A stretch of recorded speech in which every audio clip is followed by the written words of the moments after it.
All right. What's up, everybody? Welcome to Tales from the Green Room, episode number 121. This is my dudes, Russ and Chris from the band Meager Kings, all the way from Ohio. What's up, guys? It's a long journey. It is. Long journey. My journey's even longer. I'm from Indiana. Oh, that's right. So, yeah, you're out in Indiana. you got the whole Midwest gathering over here, at least a big piece of it, huh? Total coverage. Yeah, boy. Would like to let everybody know, yes, I'm wearing the same clothes I was wearing yesterday. I have not showered this morning. Russ was quick to point that out to me.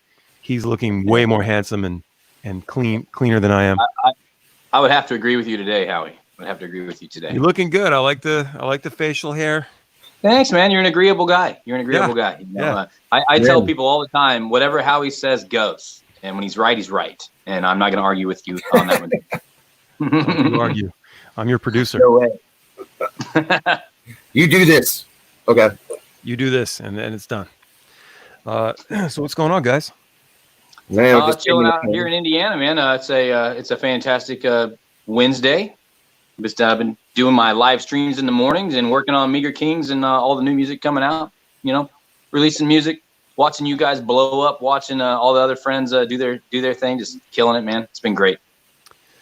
Yeah, it's been fun, man. You got to stay on top in this quarantine era. You're doing those morning coffee things with people. That's fun. Yeah, dude. Monday through Friday, 9:30 a.m. to 10:30 a.m. We're just out there going live, and I'm just really more or less just having a lot of fun and trying to throw that positivity out. I figure a lot of my buds aren't up that early in the music world of things, and I got the market cornered.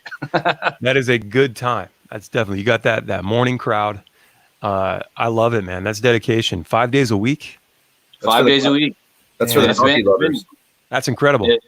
I'm telling you, and if I'm not on time, if I'm 5 minutes late, my inbox is blown up with people saying, "Where are you at? It's 9:30, right? It's 9:30. I need you today, Russ. I need them too, man. It's a two-way street." That's amazing. It is, man. It is. I'm pretty proud of it, honestly. Yeah, I love to see that, man. So you guys are working on new songs. That's fun. What's up with you, Chris? Man, I've been hanging out the islands. The islands in Ohio have been pretty rampant right now, so it's been pretty crazy out this way. I feel like Ohio may be one of the only states right now putting music in the public forum, so it's kind of weird out this way. It's like the wild, wild west, man. Being honest, God, you go to these islands and it's absolutely still people everywhere. It's absolutely insane right now. People on top of people. I'm like, once the floodgates open at the end of May, I've been nonstop busy doing that backyard booking right now, filling gaps for venues that are just trying to figure out their everyday at the moment. So my everyday has been changing every day, especially, with all of our music and working with what we're doing right now. So it's just every day is a constant busy scenario. How's how are they doing? How are the venues doing over there on the islands? Right now it's like it's hit or miss. It's kind of crazy to be honest with you. So it's like some of the venues are doing full bore entertainment, and then some of the other venues it's like hit or miss. I've had a couple of venues call and cancel out entertainment for 2 months of this summer so far. I've had other venues that open the full door and are bringing in bands, acoustic artists, stuff like that. So it's kind of interesting because every day you got to pay attention to what the state is putting out, because it obviously the stuff goes out every day around here. But the venues, it's kind of crazy because since the switchover happened, all of the restaurant venue bars, all of their numbers for food and retail sales like that have gone up tremendously since all of this has happened. So it's interesting. It's like a vice versa switch. They weren't doing so well a year ago when you do the food service industry. Now every restaurant is their service is just up the roof right now. It's insane. Like, I really don't have an answer for that. So it's like this. I don't have an answer for anything in the world other than as long as people stay healthy and keep on their mark with what's going on, you just gotta go every day. But yeah, it's a different story every day out here with that right now. We're in a bizarro world right now.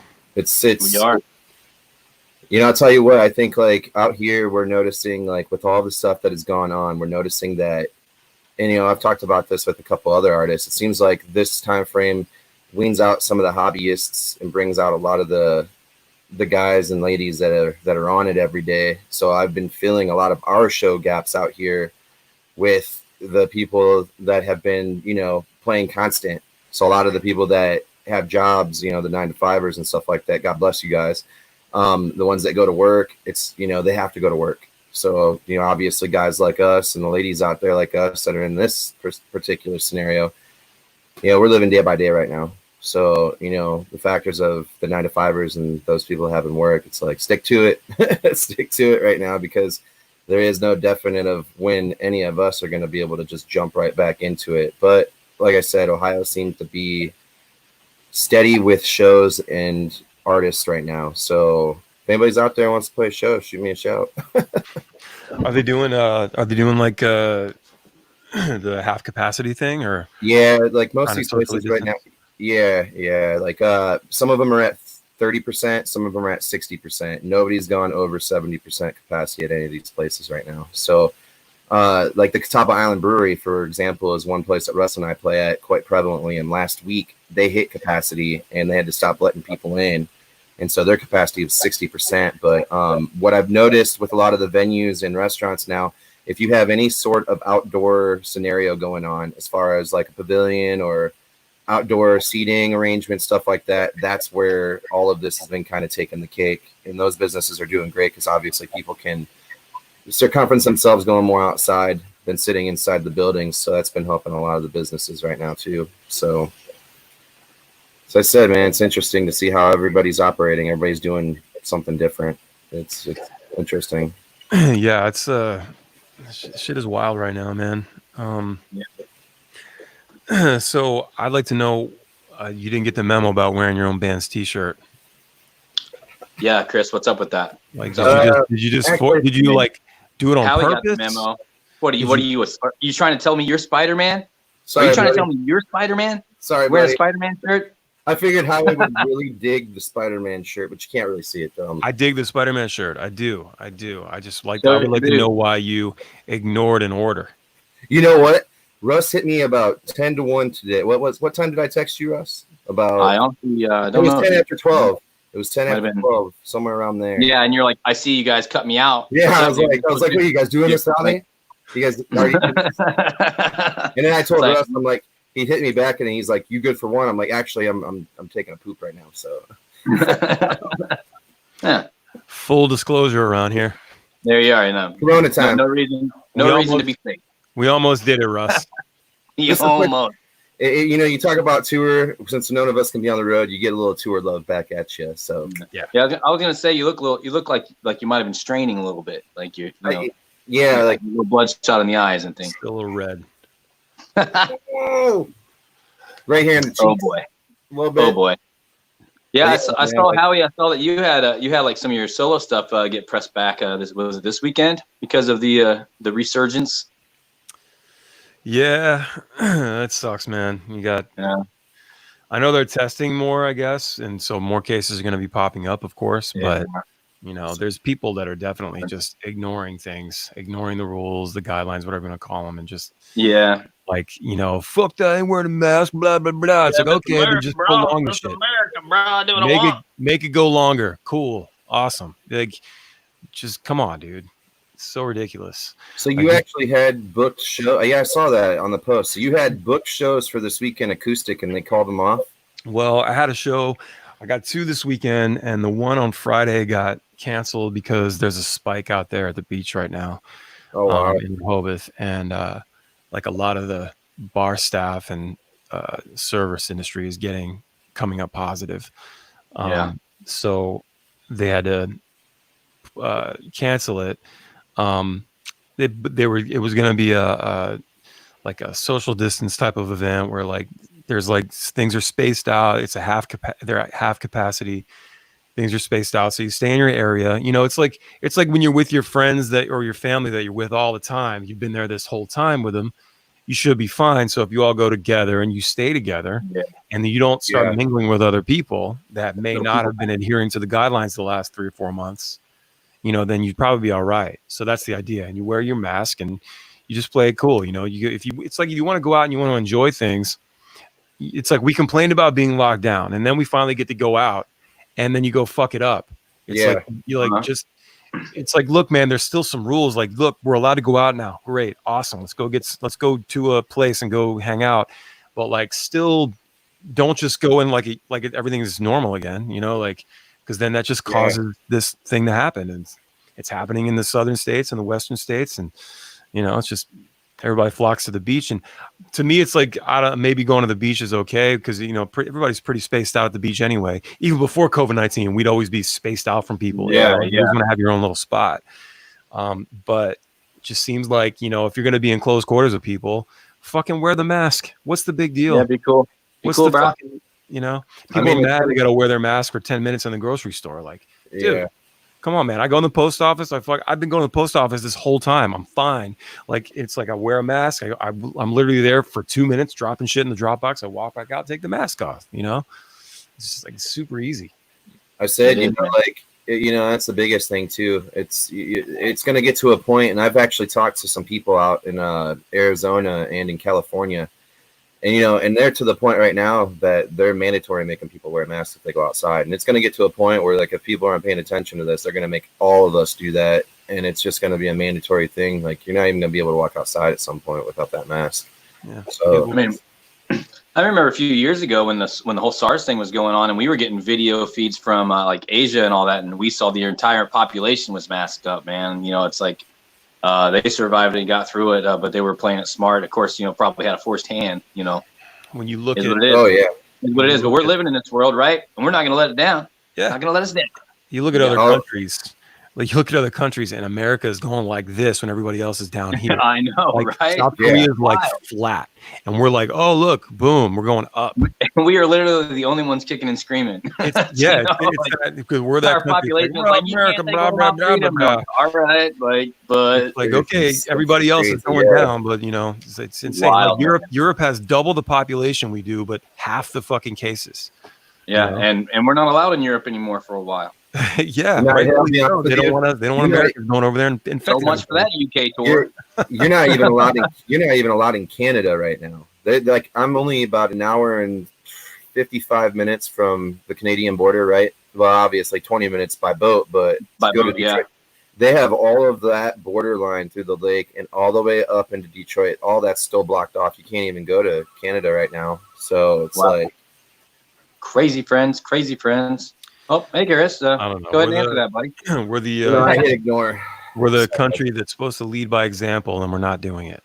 You know, other countries are kicking our ass right now. And well, here's what it is. You can be mad about that. Just look at the fucking facts, though, dude. Like, go do some research, and you'll find out. So you're a Google search away from seeing the results and looking at the real charts. Exactly. You can have that attitude all you want, but hold on, guys. It ain't gonna fix things. Where's Chris? So, why don't you tell me about your week, Howi? You were just out there at the old Passive Farm. Yeah. Yeah, how's the phone doing? How's the Pacifier boys? Good, man.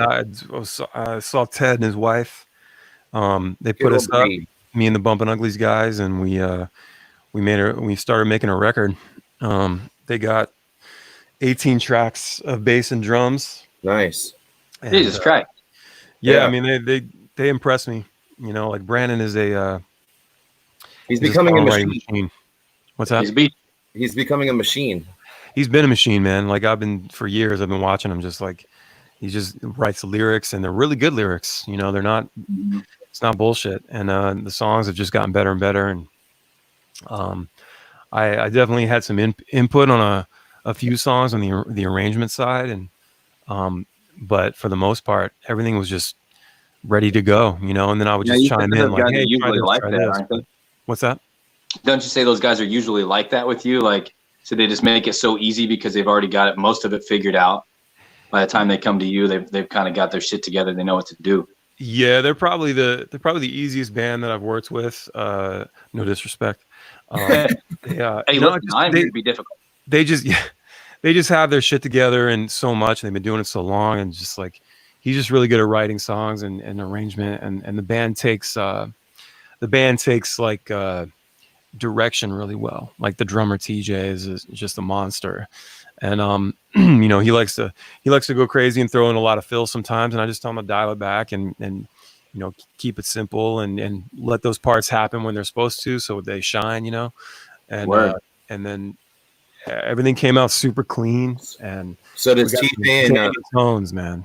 so does TJ and Wolf work together to lay down all that drum and bass? They do it. They record. Basically, I have them a good way to do it. I do this with a lot of bands when I'm tracking drums. We basically have the whole band lay down a skeleton. They run through the whole track as it's supposed to be, and everybody can, it's all scratch. So once I get that, we could do one or a few, kind of get a few in there, and then the rest of the band just kind of fucks off, and then it's just me and the drummer for a couple hours. Basically just kind of getting the drums down, and then I got to go in and edit all the drums. And so we don't do any tracking until I get the drums all edited and finished, and to the grid, because every drummer, like most records that you hear have edited drums on them. Everything's edited, but it's not so much that like to sound like a robot. It's just to kind of where there's a, if you get off the grid a little much and it's noticeable, then I'll put it back. But it's not like dead on with the click. Like I like to leave it pretty human. Get that last beat. So then once we get that, I have the bass player come in and we start building on top. Well, I'm excited to hear another one of your projects come together, man. I just seen so many good things and heard so many good things on the whole thing. It's just, it's cool. It makes me, and I'm sure Chris can agree, it makes us feel pretty damn cool that you put together our project and you helped us grow substantially in the studio when it came to understanding so much more about the recording process, dude. Like, short story. Whenever you and I and Chris went and we did that La Tour de Vor together. And Chris and I had gone to the studio and kind of tried to create what we ended, before we started working with you, and we were sharing this music with you that we were pretty proud of at that point, until you were like, well, maybe you guys could use a little bit of different kind of guidance, or get a different little sound. And Chris was definitely on the side of this needs to be a little more aggressive, and to hear the difference of what I say we, but I was totally acceptable. I was like, this is all right. This stuff sounds good. Let's roll with it. And I'm really happy that Chris kind of pressed past that, and we got to meet with you and do all this sort of stuff, because the difference is night and day, dude. It's night and day, and it's definitely thanks to all your hard work that you put in years before you ever met either one of us, and it's pretty awesome. And to watch, just being associated, watch the Ballyhooligans support of Meager Kings and being able to really mix in the fan bases, dude. It's been a pretty awesome opportunity, man. Pretty awesome opportunity. That's great to hear, man. That's great to hear. I definitely, like, if you're working with me, I'm gonna work you. Like that's how it goes. Like, especially if I know you like Brandon. We did some guitars just because we had a little downtime, and then and he was like kept fucking up this rhythm. I kept going. We'd start and go, nope, do it again. Nope, do it again. That takes me back to when I was in the studio with you guys, and it was like, no. Do it like this. You gotta do it like this. Oh, the singing. The singing, the harmony thing. No. Sing like me, sing like me. Sing like this, and everybody sing like this. Sing it like this. I'll say though too. Going back to Brandon, I was fortunate enough with you, Howie, you had brought him around us back in like 2012, 2013. So he's had some pretty great growth and the potentialities of what you've been building upon him within the last, 8 years. Because I remember when I was booking the LDB for, Nino and those guys, and you remember you shot me that phone call. You like, hey, do me a favor, you got to check these guys out when they come through. Bring them in. I'm like, got it. Let's get them. Let's bring them in. And that was like their first entrance really into, because they were doing the smaller clubs at that time too. So the reason why I bring that back up, because it kind of gives me an idea too of kind of like how we're developing. And it kind of gives me the same, a great similar feel to that development to how we're, riding into it as well right now. So, but hopefully we can take the same flame in the fire and run with the stick, I mean, the best thing that I can say in a time like this is, since we're not able to play shows, because you guys will be playing shows right now. You got your record coming out. The song "Shake" just came out last week, right? Last Friday. Yeah. That's probably my favorite one on the record. But since we can't tour, we can't play shows, you know, you're crushing, you're doing this 5 days a week in the morning. That's insane. That's really committed, you know, and that's way more than what I've been doing as far as going live. And that's how you stay in the conversation. I think bands miss the point, you know. You have to, we make music and you have fans, but you gotta, like, once you have them, it's like you have to keep feeding the baby birds. You know, you gotta, like, you have to show that you appreciate that they're there, especially right now. You have to show that, like, you're willing to do the work. You know, you can't go on tour and just expect people to show up and pay for a ticket. Right. You know, you have to do the work. Yeah. And you have to show that you're willing to work for that audience. And now is the time to do that. And if you're just sitting around not doing anything, that's the wrong move, in my opinion. I think that you need to be over delivering and giving people something to consume, whether it's a video or new music. You know, some people don't have the capability to record and just throw stuff out, like on a, you know, like you guys don't have a place to record a full band. Right now we'd have to drive to Baltimore and have to fit in your tight schedule. You know? And that's what my counter to that is, you don't necessarily have to do, you know, this is a perfect time to release an acoustic album, you know, or some kind of a series, like Brandon did a series. You know, I keep bringing him up. He's a great example of just hard working. He did that live streams and vaccines thing where it was like one song a week for like a month or two. And it's just, you just crank the stuff out. People want to hear things, they want to see things, and especially from their favorite artists. You know, I know that, like, I'm stoked every time Billy Joe Armstrong puts out a cover on Mondays, you know. I think that might be over or whatever, but, you know, it's like my favorite bands, like I would love to see them just putting out stuff.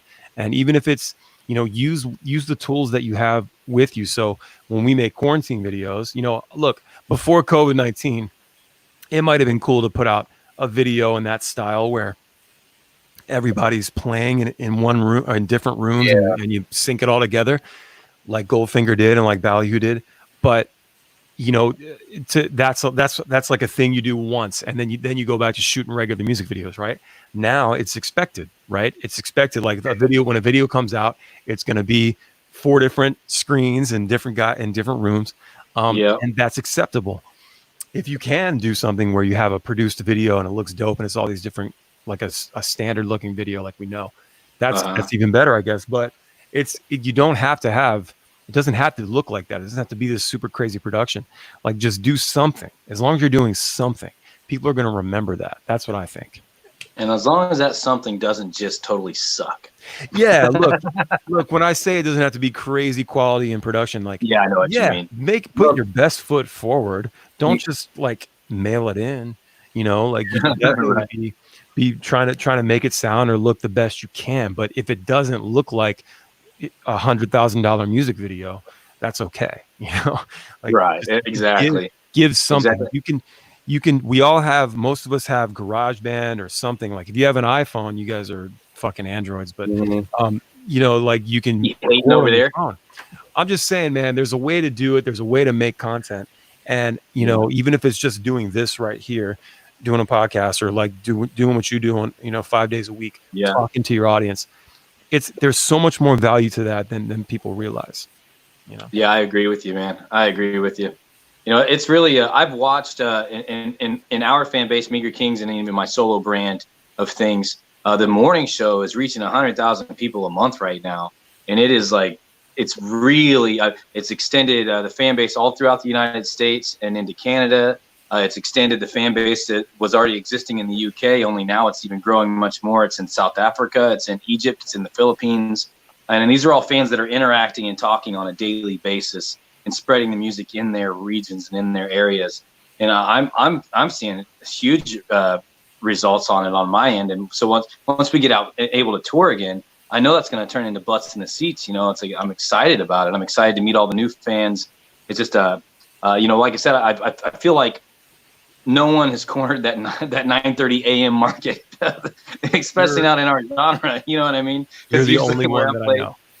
yeah, you know, and I'm gonna roll with that as long as I can, man. And you know, it's been a fun experience, man. Especially knowing that we have to adapt, and the artists that are adapting to the situation at hand are the ones that are definitely going to end up in better shoes at the end of it, you know. But I don't know, man. It's a blast, and it's all positivity. Talking about rolling out of bed and feeling good every day, you know, and going for the vibe. Well, like I said, like I said too, you know, I asked about a month, 2 months ago, Howie, like, is this a good time to be releasing this music? And, you know, because it was kind of scary, like, you know, getting that deep into it all and obviously having all of this stuff occur the way it did after we just got off of our tour in January together, which I'm very, you know, thank God we were able to get that in 2020, at least one tour before, you know, and it kind of strikes me rich too to think about it, to be like, man, we really pressed to get that January tour together. And when I think about that in all actuality, I'm like, there was a reasons why we pressed, because it maybe from a blessing above, they wanted us to go out one more, like, you know, whoever's up there wanted us to go out one more time before this happened. The gods of rock. Yeah, you know. And it hadn't got like completely mainstream yet, but remember it was wild, guys. We were looking out the window of the van there, and we saw all these people walking through LA with their masks on. And we're like, oh shit, this might be getting serious, you know. Well, and it takes me back to it too, you know, like when I think about it, it's like, you know, a couple of you guys got sick, you know, when we were out there, and I was, you know, it kind of makes you wonder, like, did any of us come across? It really does. But it really does. And as you know, and thank God, Howie, that like you just went out with like a, you know, a little stomach ache or whatnot, or however it may have been. But thank God it wasn't anything more than what it was. But you know, going to the latter of it, it's why I said it. It made me feel really nervous once, you know, we had a game plan, and that game plan kind of got shattered with the COVID. So you know, like I asked you, how it was like, do we release this stuff right now? Because there was a lot of music coming out too. There was a lot of stuff going on with every single band.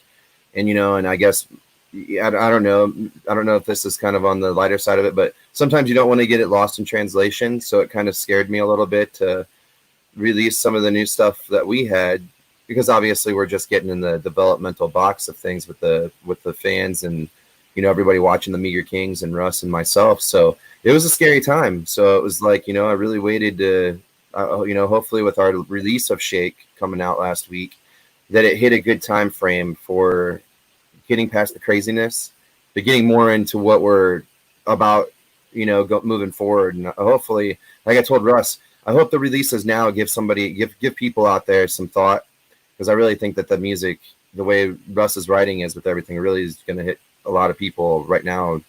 So I guess my own answer, my question is, I guess I'm glad we released everything coming out now into the summer than we did 2 months ago. What do you think about that, Russ? You know? Yeah. My thoughts and feelings. Thanks for asking, Chris. Thanks for asking. Yeah. I don't know, man. I think, you know, the music, I feel like, oh, look who's dropping in there. Jason DeVore dropping in. Hey, buds. Hey, nice stream last night, Authority Zero. I'm telling you, dude. I sent Jay a message earlier today because that shit was fire, dude. That shit was fire. Like that was absolutely the best Authority Zero stream I've ever seen. Yeah, it was, dude. Yeah, it was. Dude's I also told him a couple of days ago, 2 days ago, I texted him and I go, hey, I'm going to be honest with God. I go, that was the best solo acoustic performance out of your office that I've seen yet to date. He was on it. He was on fire, dude. He was like, I'm telling you, he was looking good, Jay, looking good. I was going to say, he looked great. 7 a.m. in the gym. Let's talk about that one. Yeah, I saw that picture. Talk about that. I'm talking about coffee at 9:30. He's looking all swole. He's like, yeah, what's up? I'm just I'm just at the gym at 7 a.m. There's nobody here. Crazy. Nobody here.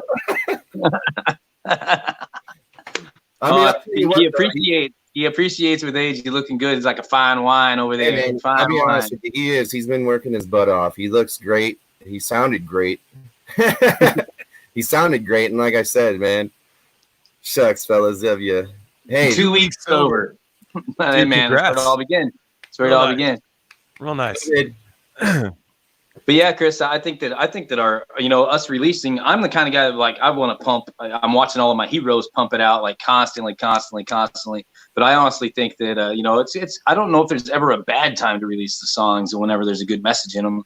I know that there's definitely like a rhythm that we should be keeping on the releases. And I'm telling you, like the fans can't, like our Meager King can't, and the Rastafarian people, they cannot wait for this whole album to come out. They're called Now they've heard, Rastafarians. yeah, like, the Rastafarians are. That's my fan page out there. That's So clever. hey man, we have to be clever in this business. We got to be funny. We got to be funny. But you got the Rastafarians, and then you got the Meager Kingdom. The Meager Kingdom. We got our Meager Kingdom. Like it. See, but I tell you, I can't wait for this whole album to come out. It's about what did you say? Branding. That's how branding is important. It's an important thing. It's an important thing. I interrupted you. No, not at all. Russ has the branding conversation about once a day with me, 7 days a week for about 35 minutes. Mm-hmm. And then we go talk about business. Yeah. So and then we knock it out. I agree with what you're saying. I think Russ, that music there's bands that don't release things. Like there's a couple of bands that I saw that didn't want to release anything during the the whole George Floyd thing, the civil rights stuff. Yeah. And I definitely relate with that. Like I get that. I understand why you want the other message, the real messages to be heard. I totally understand that. Yeah. So I can see like maybe putting off something the week that stuff goes down, because Yeah. the week that stuff was going down is when I made that video of just kind of like how I thought about it. And it felt weird for me to be promoting the single, which was coming out the following week.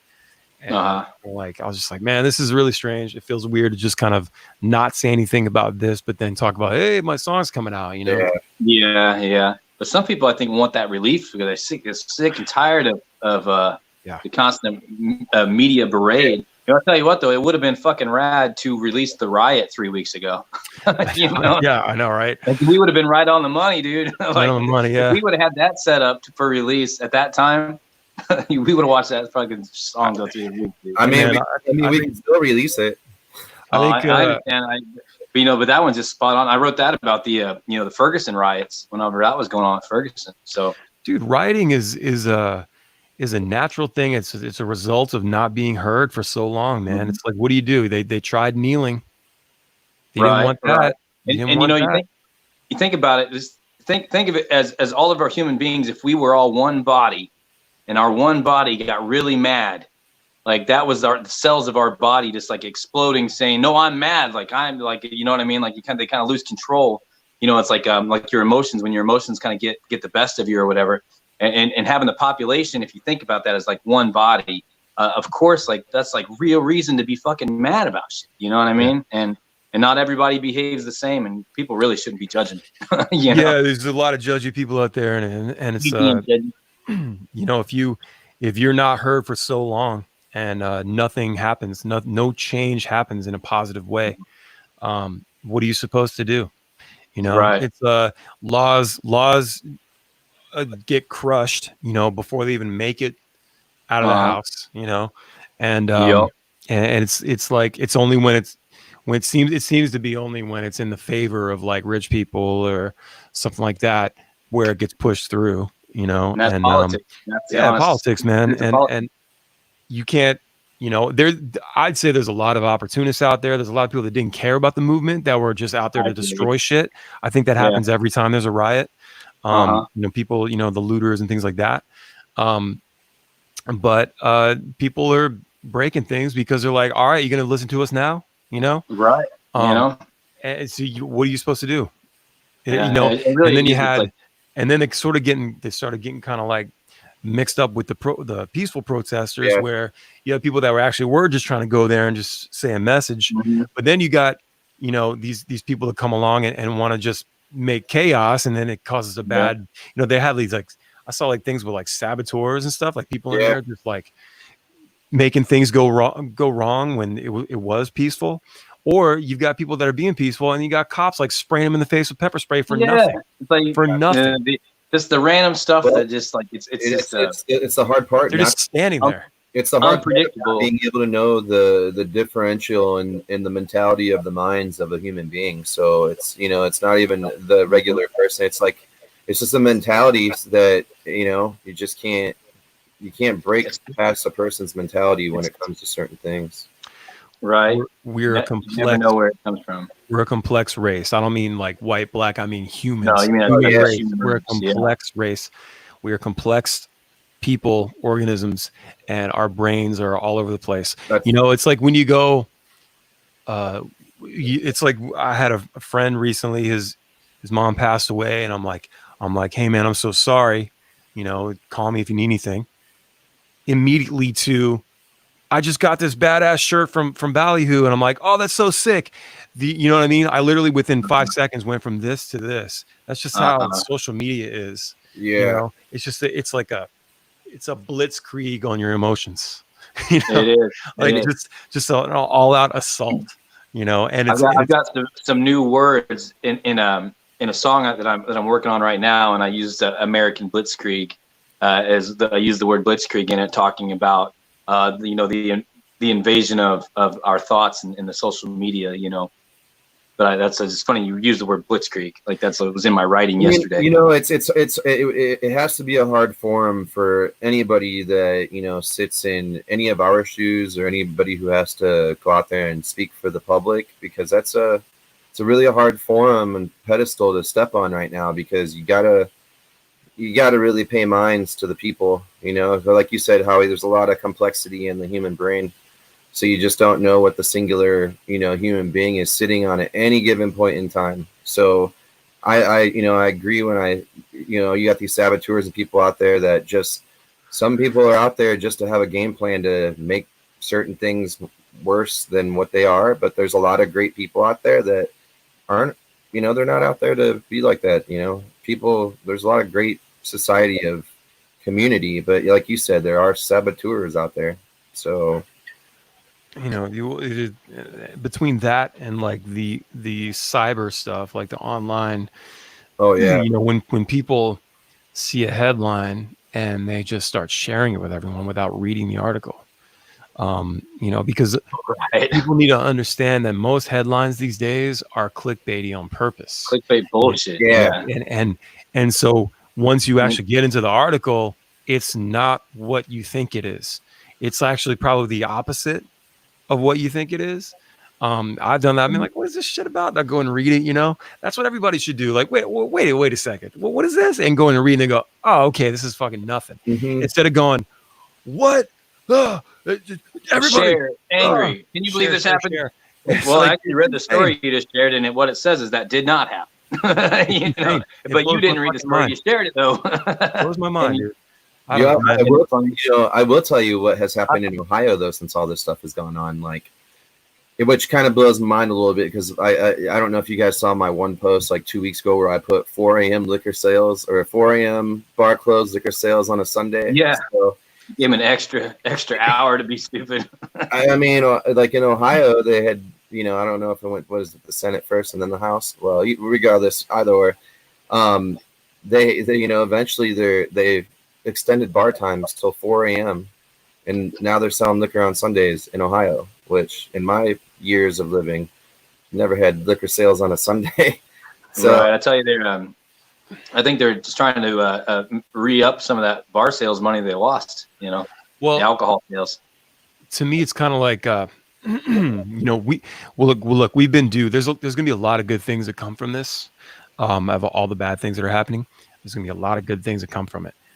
It's kind of like how we've been due for a reassessment or an assessment for a long time. Just how we do things in general, how businesses are run, you know, like take Planet Fitness for example. They're 24 hours, right? They just opened back up, but certain places maybe they should be open 24 hours because you start spreading out the clientele, the attendance throughout the day. If I know that I can go somewhere at like 11 p.m. or 5 a.m.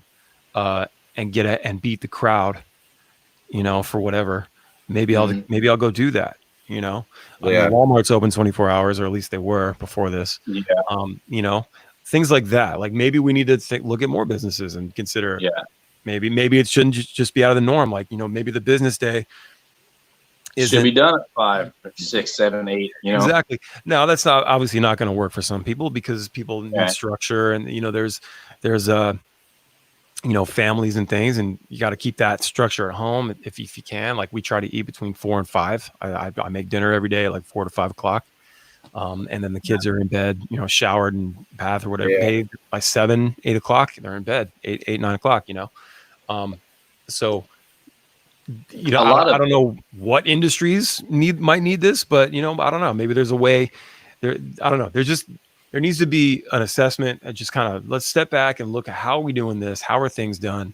How are we running things? And just maybe there's a better way, So maybe keeping the bars open till 4 or liquor stores, maybe that's the way to go. It's a good point. I don't know. I have no idea. Maybe it's an awful idea to have the bars open at 4 a.m, but nothing good happens used to say after like midnight, and then like last call when it was 2, it's always been 3 a.m. in Indiana since I've been around, born and into the bar industry.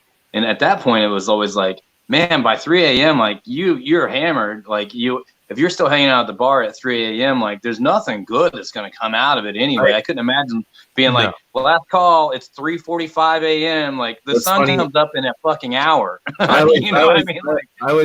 You should have been in bed a long time ago. I always love coming over and seeing Russ when I first started really coming into Indy to see him. And we started, there was a conversation one time about bar time. And I'm like, what time's the bars close around here? He's like 3 a.m. I'm like, no shit, let's go. Yeah. I'm like 2 a.m. and now I'm thinking about it going, oh my God, 4 a.m. in Ohio. These like, I don't know if I can hang, dude. I don't know if I can hang. I'm not going to like it to have to be there till 5. Cocaine sales are going to go through the roof.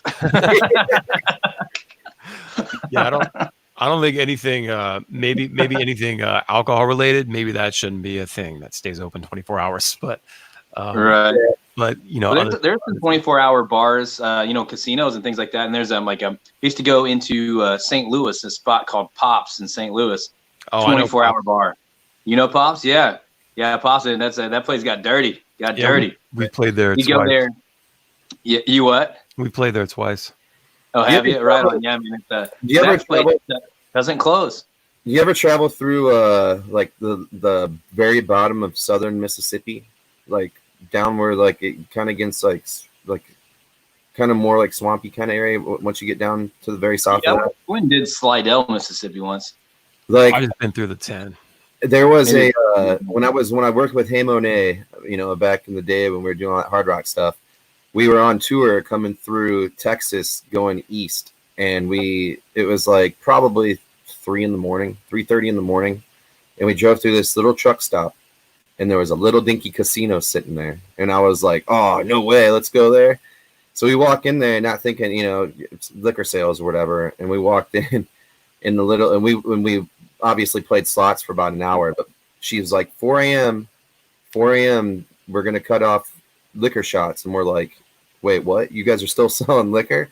So needless to say, we ended up buying 10 shots a piece because they were going to close. She let us keep the 10 shots a piece.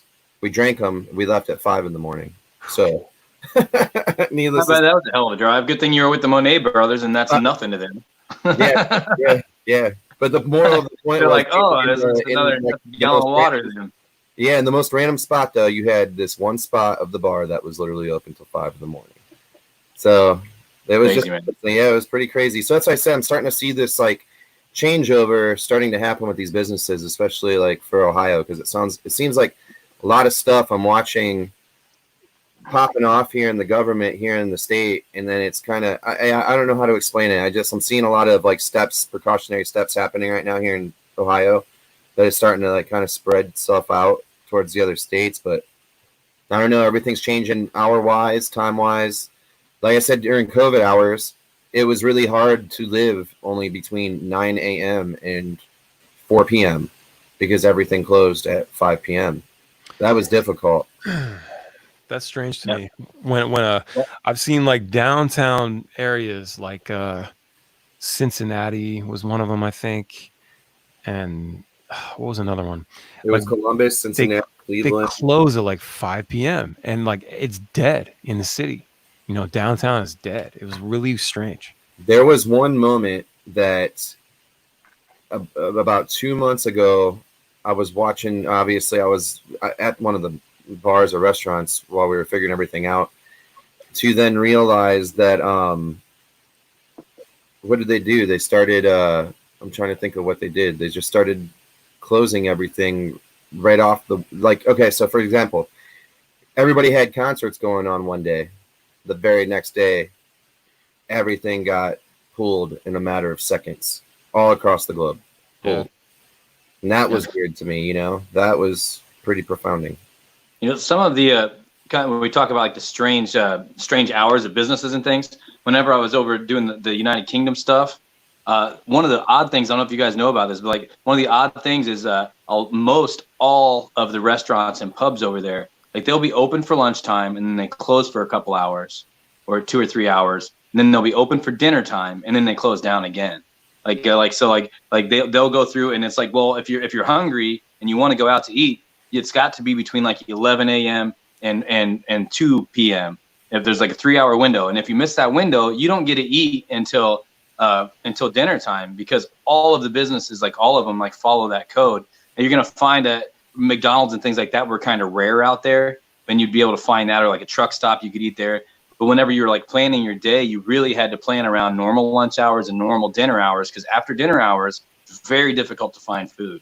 It was a strange thing. I don't know if you guys have ever heard of that or not, but but those are like different cultures and how they work. But also talking about that's when their prime time is. But that means that I was noticing like all the townspeople were able to go pick their kids up from school and everything. They weren't working during the hours. They were picking them up and getting them safe and getting them started with their homework. And then they go back out of the house for a couple hours and go to work and come back. It's a pretty cool. I thought it was a pretty cool. Though I think that's a governmental thing too. I think that's a governmental thing too, where they give employees like that.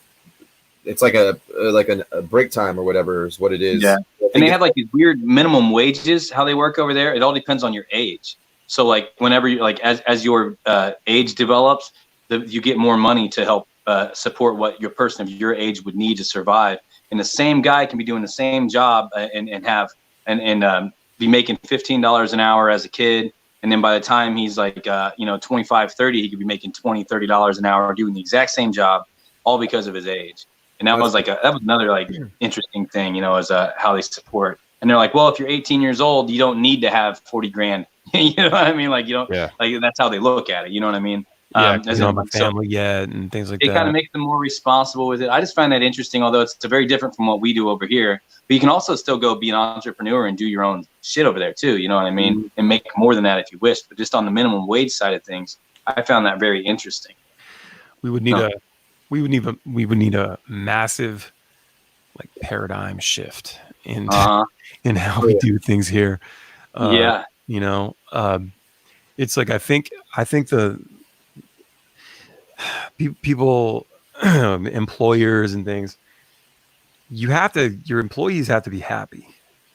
Like if you go to those other countries, a lot of countries where there's like some socialist type of stuff, the employees are pretty happy, man. They get like paid vacations for months, throughout the year. And like, they get to go home for like 2 hours. I think leave for lunch, to be with your family. And like a typical shift can be like 4 days on, 4 days off. Yeah, man. And like the way, like, I saw there's a company out there. It's one of the big clothing companies or perfume companies or something, where they don't, they pay their employees extra and like pay benefits and things and pay for vacations. They have the money to do it because they're rich as fuck. They're a super famous guy. I can't remember the name of the company. But the CEOs and the people that run it are just like, I want my people that are making my stuff and shipping my stuff to be happy. So everybody that buy, the customers are happy, They're happy. And just everybody's happy. And I think by that you increase your volume, because people are happy with your company and the service. And then you don't have people quitting or stealing from you because they're just happy with the job that they have. It's just, there's this whole like flip backwards approach to the American stuff. We're just like, just you know, blah blah blah. You know, I don't know. our factory press. Yeah, It- I'm sure this is all super entertaining to all of our entertainment industry people that are hanging out right here. Well, It probably is. You know what Probably I is. said though about it though, what it is doing, and I have noticed this because I have a buddy that works for the Anderson Company, which is like, you know, they do like farm feed stuff like that. You know what I'm saying? But what I've noticed is a lot of the corporate businesses that would have people like salesmen and stuff coming into the office to do their job, they were effectively able to do their job a lot better being at home remotely than they were going in. They had time to be with their family. They were able to get their work done, and their numbers actually went up, which is kind of crazy when you think about that. It's not even crazy to me if you just think about it for a second.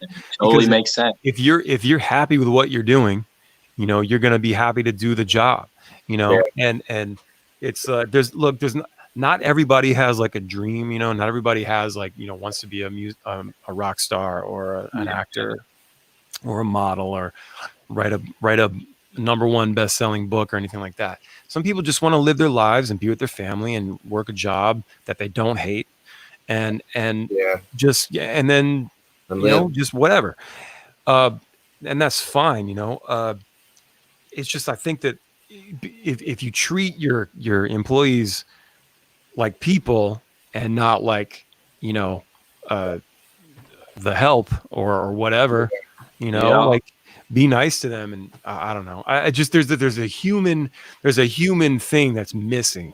You're not, it's like you're not treating them like a product no more. You're finally giving them a value of, like, you know? We're all valuable people. Like the things that we do, like, you know, Andrew Yang said, he's like, we need to change what we value as work. He's like, you know, the stay-at-home moms that are helping, you know, raise the kids and do the stuff like that needs to be a job. That could be something that's worthy of pay.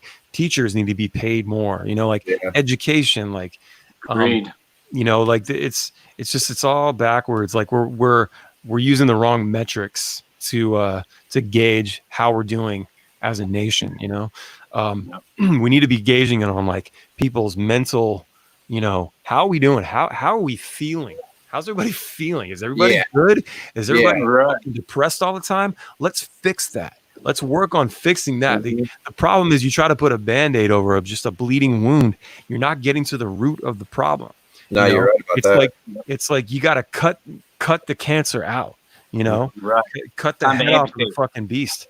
You know, it's like you can't, I don't know. I don't understand like the healthcare thing. It's like, make these fucking healthcare people, these people that make all this medicine and stuff, like, how come they can price it so high? You know, like get to that. That way you won't have to come up with these programs, these subsidy programs to where we got to spend a bunch of money from the budget to cover that. And everybody's like, well, where's the money coming from? Blah, blah, blah. It's like, no, go to the root of the problem, which is these motherfuckers that are profiting off of our sickness. You know, what is the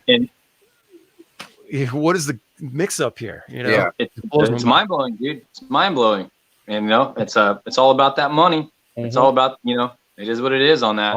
It's all fucking tied up, dude. It's all tied up and linked. And it's just the reality we live in, you know. So I mean, it's like I said, we're living in you know, 2020 hit, and the last 20 years was different than the next 20 is going to be. So, you know, system wise, people wise, everything is changing. I mean, even look at how the earth is reacting to its own self. You know what I mean? Like, you got all those wildfires. You know, I'll bring it up too. Got all those wildfires that were going on in Arizona while all this stuff was going on too. All those mountains and stuff that are on fire again. And, you know, you had Australia over the last, 8 months catching fire. Everything's changing. Even the atmosphere is changing. So it's just, everything's changing. It's like, you know, you can cancel all these celebrities when some shit goes down. Can't cancel the president when he's got like 17 women that came out against him. You can't cancel like these big, like, I think finally that big power company in a Pacific PGE, I think, finally got something after like they were found to be the cause of those wildfires last year and the year before. Yeah, like cancel those big ass companies that are fucking up. It's like, if you're gonna do it wrong, why do these celebrities and people, like, they lose awards and movie deals and stuff because they fucked up? But these big companies that have huge effect like that. this, comedians and actors and things don't have such a direct impact on your life in the way of like how you live your life. Whereas like a power company or like a healthcare industry, those are all things that are very real and affect us, so why can't they get canceled? Yeah. Why can't we cancel those corporations? I don't know, man. Bankers and shit that just take advantage of everybody and all the loopholes and things. It's like, why can't all that stuff get canceled? And or be way more clear coat for all of us to be on the same level with all of that. I don't know, man. It shit blows my mind.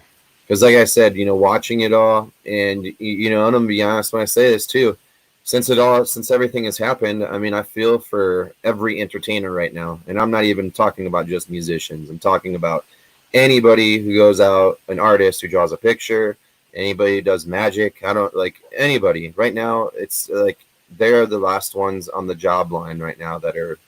It's hard, watching everybody in that world, kind of suffering a little bit more because of the work that's not necessarily happening for that profession. You know what I'm saying?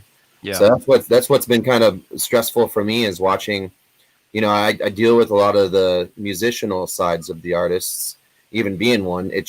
That's what kind of got me in the mind was just seeing how hard it has been for the ones that haven't been able to get that unemployment, that should have been getting that unemployment, that should have been easier to get that unemployment. Like they go out there and put that 1099er out there for everybody to go out there and actually get it. And then there's some people that were in there that should have got it that never even could get it. And it's like, where's the answer for that? Yeah, my tax bill this year is outrageous. It's like being a self-employed artist.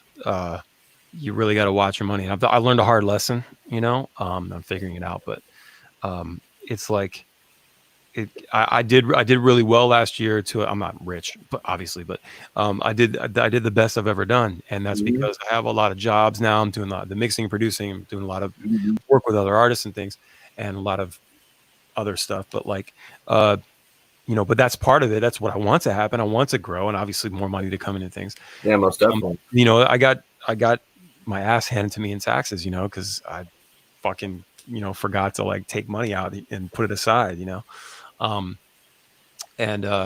you being that, it's like people forget about that, and people forget about like the crew, like there's the crew and the whole that side of the industry, the behind the scenes people, like there's no shows, so there's nobody to like, there's no tour management, there's no people setting up the lights and merch. There's no merch. There's marketing team, the promoter, everybody's out. All of it, man. All of it. No tech work, no audio engineering work, no.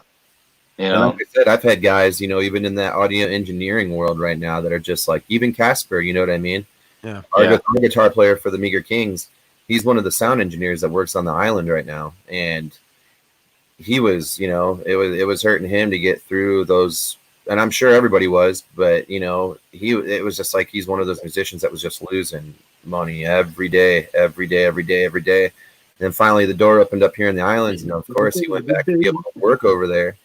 But it's still like, but now, like I said, now you got this whole, not to even go back to it, now you have this whole COVID thing popping back up where it's starting to get, inundated with these numbers, and it's just going to be a matter of time before it circles itself back around. Because I'm even starting to see it again. I could look at Russ and be like, "Well, Russ, you told me so."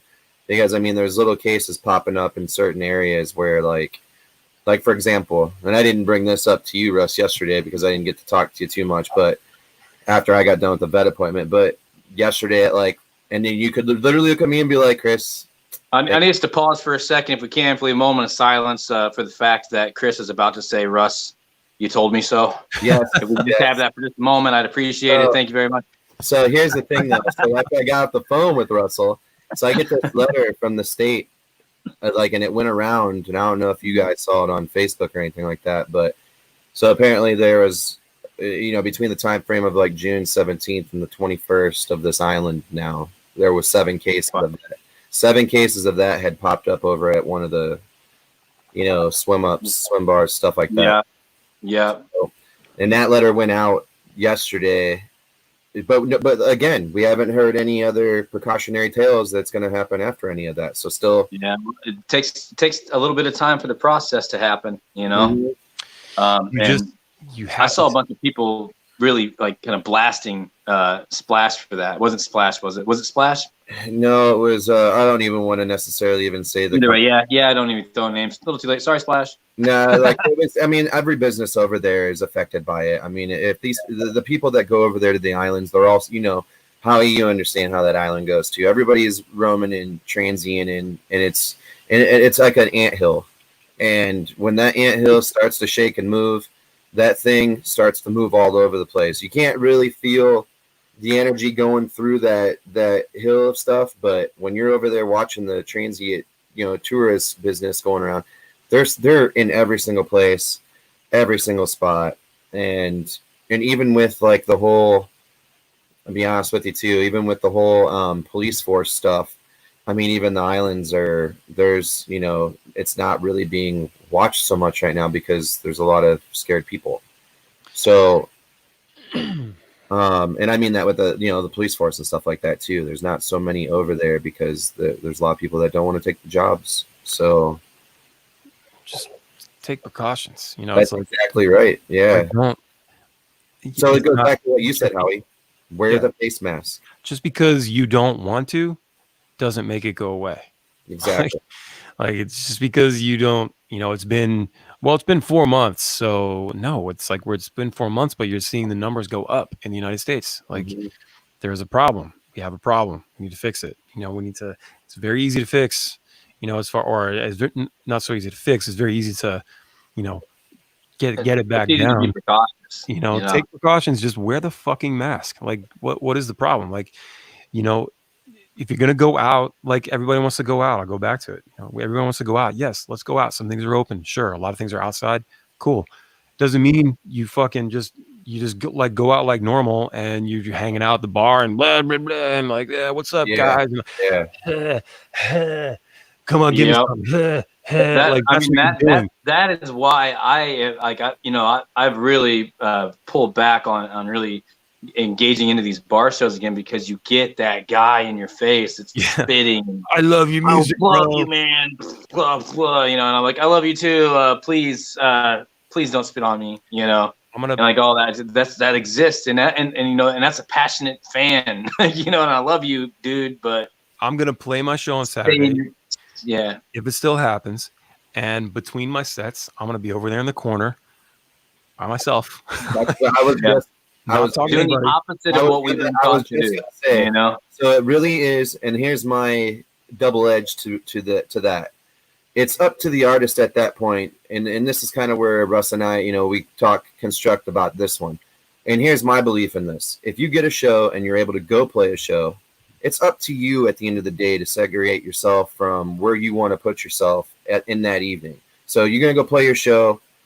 You want to go talk to the people, that is literally on you. The people want to come talk to you. You have the option as an artist at that point to tell people on the microphone, I appreciate you guys. I love all of you. I have more shows coming up, but when I'm done, I have to go do this. And you have the option to be upfront to, explain that. So, the one average lady Joe that's, the person that's sitting there talking to you, you're not getting that whole, so it really is, the double edge to it is, you can play, but it's up to you it's up to the individual. Even the people that stand out there and watch you play, it's up to them to keep themselves situated and separate away from, you could still have a really great time. Just mind the rules. So as an artist, if you get a show, it's up to you to either wear the mask, wear the gator neck, and then when you're done with your show, go, get out of there. And just not saying that because obviously all of us want to sit there and have a great time. And well, I mean, that's actually like kind of how we got to where we are. And that's what sucks about the whole thing is you go against your whole instinct of going and being involved, So it's wild. It does kind of puts a damper in your heart as an artist, musician, to be like, all I want to do is part of my livelihood to go out here. There'll be a point, like I say this now, and like 3 months from now, if I don't do any shows, I'll be like, man, I really miss that guy spitting on me. Yeah, I know. You know what I miss? I miss the saliva from a complete stranger telling me how great I am. I've been there just like talking, and it's the guy that like wants to hold your hand like this whole time, and just like the handshake guy, just getting sprayed. I'm like, dude, you know, it's like I've shaken your hand 10 times in the last minute and a half. I know you're coming in for another one. And it's funny too, is they always do like the awkward hold or like they'll do a different handshake. You know, it's just funny, man. It's funny. No, let's speak about and let's talk about the handshake guy. It's don't be the handshake guy. Well, I mean, like you said, Howie. I mean, the handshake, but 10 handshakes in a minute, a little too many. But at this point, though, a handshake, is it ever going to be existent anymore? Is it ever gonna be something that you look at somebody? We should just like start bowing. I don't think handshakes are completely necessary. I really don't. I mean, obviously, I still do it. Like we don't go in public, right? So like the last 3-4 months, we've been here at home. I go to the grocery store. That's it. But as far as like a social situation where I'm like talking to people, meeting people, whatever, I've been in a couple situations where, like, oh yeah, meet this person, and I'm like, hey, what's up? And I just want to, out of habit, shake their hand. You know, like, oh hey, good to meet you. You know. And I had somebody go like, oh, I'm not, oh yeah. And I'm like, oh, I'm so sorry. You're right. You're absolutely right. And it's a super awkward moment, but it's, they don't want to shake my hand. That's totally fine. And I shouldn't be reaching out to I know that, but it's a habit thing, I was gonna say though, the handshake has always been taught to all of us as people to respect thing. That's your embrace. And that's the hardest thing. Like trying to find other ways to let people know you respect them without like being like, no, can't touch it. I think, looking someone in the eye and just like having a real conversation, and just there's that mutual like, okay, we're not going to touch each other because of this shit going down right now. But yeah, as far as like going back, I don't know. Who knows? It's like, like I said to you, like 2 weeks ago, I met this lady, and she's really super cool. She's really nice. But the first time she met us, when we had our first band show on the street down here in Port Clinton, which has been going on now for like the last 4 weeks. So every Friday I have like a full band downtown on the main street, but it's outside where people can go out and keep themselves, separated from each other. But the funny story is, real quick, when she met us, she walked up and she was just like, I just want you guys to know that I'm going to practice social distancing and that I have my mask on, and that when I go up on this stage, that I'm going to make sure that I have my mask on. And she literally looked at all of us. She was like, you should too. And no gripes, no disagreements. And at that point, though, that everybody still runs on a 6-7 feet space. So our one artist was just like, well, I don't like to stand around people. So you mind, stepping 6 feet, 7 feet back. So it was kind of another double-edged sword where one person doesn't want to wear the mask, but doesn't want you 7 feet near them, but the other person's willing to wear the mask and you can stand 4 feet next to them. You know what I mean? All preference, and yeah, we went to a protest here in Havre de Grace a few weeks back, and peaceful protest, whatever. Everybody's wearing masks. Everybody's like pretty distanced, but I met my friend's dad. He was there, and I hadn't seen his dad in a long time. And it was one of those things like, yeah, it was like probably the first time that I was in a situation where I had to, I would normally shake someone's hand. And I was like, it was my friend's dad. So out of respect, I'm like, oh, hey, how you doing, man? And he was reluctant. Looking back, he was reluctant, but I just kind of grabbed it, and he was like, anybody got a hand sanitizer? And I was like, oh, son of a bitch. Like I just felt like, but I was just trying to be nice and respectful.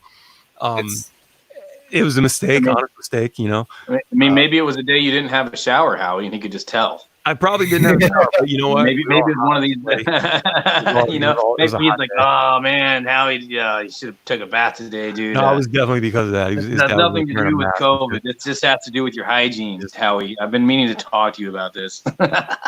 No, we were talking about the weekend that we got canceled, March 13th and 14th. We were supposed to have 2 shows that were going to crush, dude. They were like, the ticket sales were insane. We'd never had that many ticket sales for this venue in Virginia. And we were and then Annapolis was the next night. We were going to kill it. And we got canceled, but we were talking about like, okay, so it's getting weird getting up to this weekend. I wonder if we're gonna get canceled. And I was like, look, let's it was the day before the show, and I was like, let's just, we won't go to the merch table. We'll make sure we'll tell everybody, that night at the show, like, hey guys, thank you so much for coming. We're not going to go to the merch table tonight, just out of, safety or whatever. And just go back to the green room and that's it. Let everybody go home. Because normally we go to the merch table every night. That's your thing, man. Yeah, we're hanging out, we're meeting people, and we've been doing that since we started touring. 14 years, and it's been an every night thing. And very seldom you won't catch me, not at the merch table unless I'm feeling well or something. Yeah, that's like probably one of your keys to success, my friend. Yeah, man. Yeah, we knew early on. We were like, we need to be meeting these people because they're important and they make us what we are. So, love the Bally Hooligans. Yeah, Bally Hooligans. So we said that. I was like, and everybody was in agreement. It's like, yeah, let's do that. Let's not go to the merch. So let's move away from this shit. We've been talking about this stuff. Yeah, we have kicked this horse for an hour, friends. Yes, we have. So coming up, we had Shake release June 26th, which I was so happy to send that over to you, Howie. I was like, I told Russ, I'm like, oh, I'm like a little kid in the candy store. The last week of May hit, and I'm finally like, oh, let's get this music out. And I like made sure to send those links over to you, and I was like a little kid that day, just eating candy. So June 26th, Shake went out, but we have also Mind Over Matter on July 31st. So we're pumping singles now at this point. And obviously we have 4. Once that goes out, we'll have 4 singles out. That's great, man. I'm very happy for you guys that this record's finally coming out. I mean, we started making this at the end of 2018. Yeah, dude, it's been 2 years since the travels began for this thing. And October 2018, I think was our first stop. Maybe even September. I don't know. It was the September 23rd or 4th of the last week that we went in there. Oh no, it was the first week of September, somewhere around there. And then we went back in October, and then we were back and forth for quite some time at that point. We came in. We had some good times. We brought in a bass player that had to go home early. Had a good a 17-hour round trip for old Russ there. I could not believe you did that, dude. Yeah, can I? All of us were Greyhound. Get on a bus. I know. I'm a passive guy. I felt responsible. You fucking drove all the way back to Ohio and back?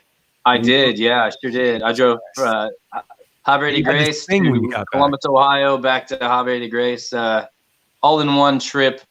All because life sucked. You know what? And at that same time frame, and God bless my mom. I was on the phone with her that whole time. It's the whole time she's just like, Russ really got in his car and drove all the way back. And I go, I felt like it was my responsibility. I took responsibility. The dude had to go. He had to go. And I promised him a safe trip.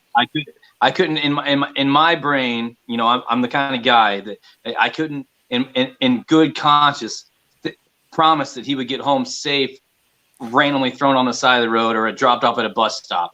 And so I was just like, dude, and the whole trip there, he kept trying to talk to me. And I was like, I'm not happy about this trip. I'm not going to hurt you, but I'm not going to talk to you right now. I'm going to get you home. And I got to get back in the studio. I got to be back in the studio tomorrow morning. I said, and I'm making a trip in the middle of the fucking night because you're drunk ass. This is stupid, but I'm doing it. And I'm making sure you're home safe. Like, you're welcome, but fuck off. You know what I mean? Funny? It's because you had to eat a cheeseburger and he ate a steak ribeye. Yeah, I know. Yeah, bro. Like, one of the big things about singing is that you have to have rest for your voice to be good. And you made a round trip to Ohio and back overnight to record vocals the next morning. And they were terrible. And I was just like, man, this isn't going to be good, and you handled it, but Jesus. We had our moment. Yeah, we had our moments. There was a moment. There was a moment there. I appreciate the extra effort there on your side there too, Howie. But we got it. We had to make the extra trip out there to do Shake, and I'm glad we did because we definitely got a much better version of Shake. Yeah. So it was all, in the end of it, it's all stories and it's all worth it, and it's all just part of how we got there. I will say, it's like that development for the whole album. Like if we could go back into the first stages of where Russ and I were, and and like I said, God bless the artists and Dalton Brand, who took us into the studio and helped us get the basis of what all of this music, was. So a lot of the stuff that we had you listen to, Howie, was like the first etchings of the skeleton of what was, like it was almost like Westworld. We're like that little robot being built in the machine. So I felt like, we're the little robot being built in the machine at the time. So what you were able to do with us in the developments of taking what we had on, I would say, Russ, it's probably like scratch tracks, basically. I guess we could all agree. Oh, for sure. They were live takes with, it was what it was, But being able to get that over and translate it over to, to you, Nick, Howie, is who I'm, between Howie, Nick, and Donald, I was, highly grateful, obviously we all are, to get that back into the studio and get that life back into it, because we were hearing so many other things from the beginning to where we stepped into it with, the Batcave and, everybody at Javi de Grace. And I said, man, once you and your brother started laying out those tracks, and it was just like a birthday cake. It just all came together. All the recipe for the sweetness started playing its way in, and things got more dynamic. Drums and bass became more prevalent. Guitar, even, and I always got to say this too. One of these times, Howie, we got to make sure that we put your name on some of this stuff as an artist, because I know you laid a lot of this guitar stuff down too. So I did. I played some guitars. I did. That was cool, man. No, whatever, dude. I'm happy to help as a producer. I'm whatever you need me to be. I will play. I will write. I will, I will just make it sound the best I can, But I think with what a lot of artists miss is just that attention to detail that's needed. I think you guys are capable of putting out your own stuff, obviously, without me. But I feel like it's nice to have someone else on the outside, whether it's me or someone else, that is there to listen for the things when they're happening. So like I have bands send me stuff to mix, which is cool. A lot of times I'll get bands that don't have a ton of experience in the studio. Sometimes I'll get bands that send me shit and I'm just like, okay, there it is, mixed. But then I've had stuff where I've had to like fully produce it from the ground up from what I have. Yeah. I like to be there when it's going down to catch all those things, any problems right there at the root, like where instead of dealing with it later, because it becomes more work, because then I got to figure out what happened and fix this. So for instance, if there's a drummer playing and there's a weird fill and the fill isn't timed properly and it doesn't come back in on the right, on the downbeat or whatever, then I got to fix that later in editing. Yeah. And when I could just have him play it again for me and get it right at the tracking phase. I think the more you can get done and correct at the tracking phase, I mean, I know this for a fact. Yeah. Tracking phase.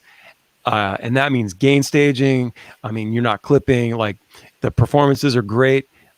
Everything's in a good place. If you can do that in the tracking phase, then editing and mixing is going to be a breeze, I spent a lot of time. I don't have to edit Donald's drums too hard. He's a good drummer. He plays to the beat really well. TJ is the same. Like both of them play ahead of the beat a little bit, but it's just a natural thing. I think a lot of people do that. But it all comes to like, if I can just shift it over and everything's on time, cool. But it's every other beat. It's like, okay, are you playing too close to the next kick or is it too far away? Because that starts to mess with the actual rhythm and feel. Then you're going into like either a shuffle, or if it's too close, or something else if it's too far away, or just a complete shit show. You don't want the drums to sound like boots in a dryer. Yeah. When by the time you get to tracking bass and guitars. So working with somebody like Donald or somebody like TJ, who's just are great drummers and have good timing overall, that's a huge help. If I'm working with a drummer that can't stay on beat, that makes it very difficult. Oh, that has to be miserable. It's miserable, and so and that goes for anybody, no matter what you're doing. If you just can't hit the shit that I'm trying to get you to hit, it makes it very hard. And to me, I know what a good pattern should sound like, or I Yeah. I know how to put a song together. I've been doing it for 25 years, so it's like Right. but that I take it. I love the work. I love because I learn something new every time. And I don't know. I'm working up to working with bigger artists and things, but I'm having a great time dealing with like new artists and people that are kind of new to the experience. So like this. having said that, so whenever you guys go to do your next thing, if I'm involved, Yes, you will be involved. Yeah, I can't you wait. will be. I'm already saying yes, you will be. We get to hit the ground running. We get to get in there and That's by kind the of way, still waiting on demos. yes, actually. Chris Gonzalez, let me give a call. Chris. Hey. I got my thing is Russ. You and I gotta go over a couple things before he gets these right. Russ is above me in the screen, so when I'm pointing, he's right above me. These two. Now I got there you go. But no, we do have new demos coming up, and let's talk a little bit about that real quick. Like Russ has been able to, which I'm very excited about. So we got some South African friends that have been producing and mixing down some beats and whatnot, rhythms and stuff that they've been sending to Russ. So we do have a couple of tracks right now where the style might be a little different. It might change somewhat. They definitely have a style going on with those guys. Yeah, that was all part of the joys about that early live stream I'm doing in the mornings. It reached out at one point. We started kind of getting however the algorithm works. Like once you fill your bucket up to the top, it like spills into other places, right? Right. And it spilled into South Africa, and these dudes, Max G and Major Killer, they're hip hop artists from South Africa. And they dropped in my inbox one day and were like, hey, we really love your positivity. We're trying to do something different over here in South Africa, and we're looking for other artists and this and that. They said that I reminded them of Ellen DeGeneres. That's what they said. They're like you're like a middle-aged white. You're Ellen DeGeneres for this. And I was like, okay, whatever, dude. I'll take that as a compliment. But they wanted to collaborate, and I was like, I love Ellen. I got no problem with this, And do they say that because of your voice and your banter? I think they did my banter or whatever that, I just kind of go with the flow and I fuck up all the time. So it's like part of it, it's part of I just laugh with the mistakes as they happen. But either way, they dropped in and asked if I'd be interested in collaborating. And I was like, well, sure shit. Why not listen to what you got? And they asked they're like, well, we want to do like a rap song with some kind of ballad with your voice behind it or whatever. And I happen to have this other that beat laid out with Frankie Goodrich, where I was just singing the choruses, and I sent it over to him. And I think the dudes are fire, And then they produced a couple of beats that I think are sick too, and but those started writing along with all that. So it's like I'm stoked to see where that music's going to go with these guys. So like the biggest thing with that stuff that we're getting though too is I would love to take it and bring a couple of those tracks and actually have Donald and Nick go through and lay down. Yeah, drum we and definitely have stuff to it. Don't you guys have a band now? What's that? Don't you guys have a band now? Oh yeah, we do. King? Yeah, we do. He's not going to let your drummer and your guitar player play on the stuff. Like Donald and Nick, man. It's like, look, you guys can do the live shows, but you can't be on the records. Yeah. Sorry, guys. Sorry, it's just the way it is. For our one bass player right now, Randall Cooper, who we love him to death. He's been super great with us. Like, definitely a part of this group, part of this family of like guys, and kid's super great with the social media and stuff. And like we were telling him, we were like, hey, when we go back and do the second album, like we're probably gonna, we're gonna be cutting it with these guys. And he's like, man, he's like, what did he say, Russ? He was like, I really want to. What? I'm not gonna. Yeah. Of course it bothered him. Of course it bothered Randall. He's like, I'm in the band, right? We're like, well, yeah, you're in the band, dude. But he's also pretty cool with saying like he likes to do, Nick's parts. Like he really respects Nick as a bass player.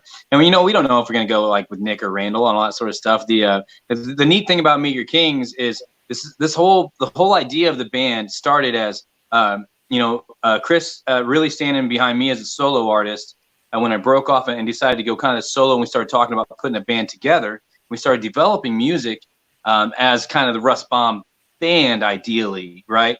So, and in the solo artist world, a lot of the guys could be hired guns and things like that. And that was kind of where our mindset was.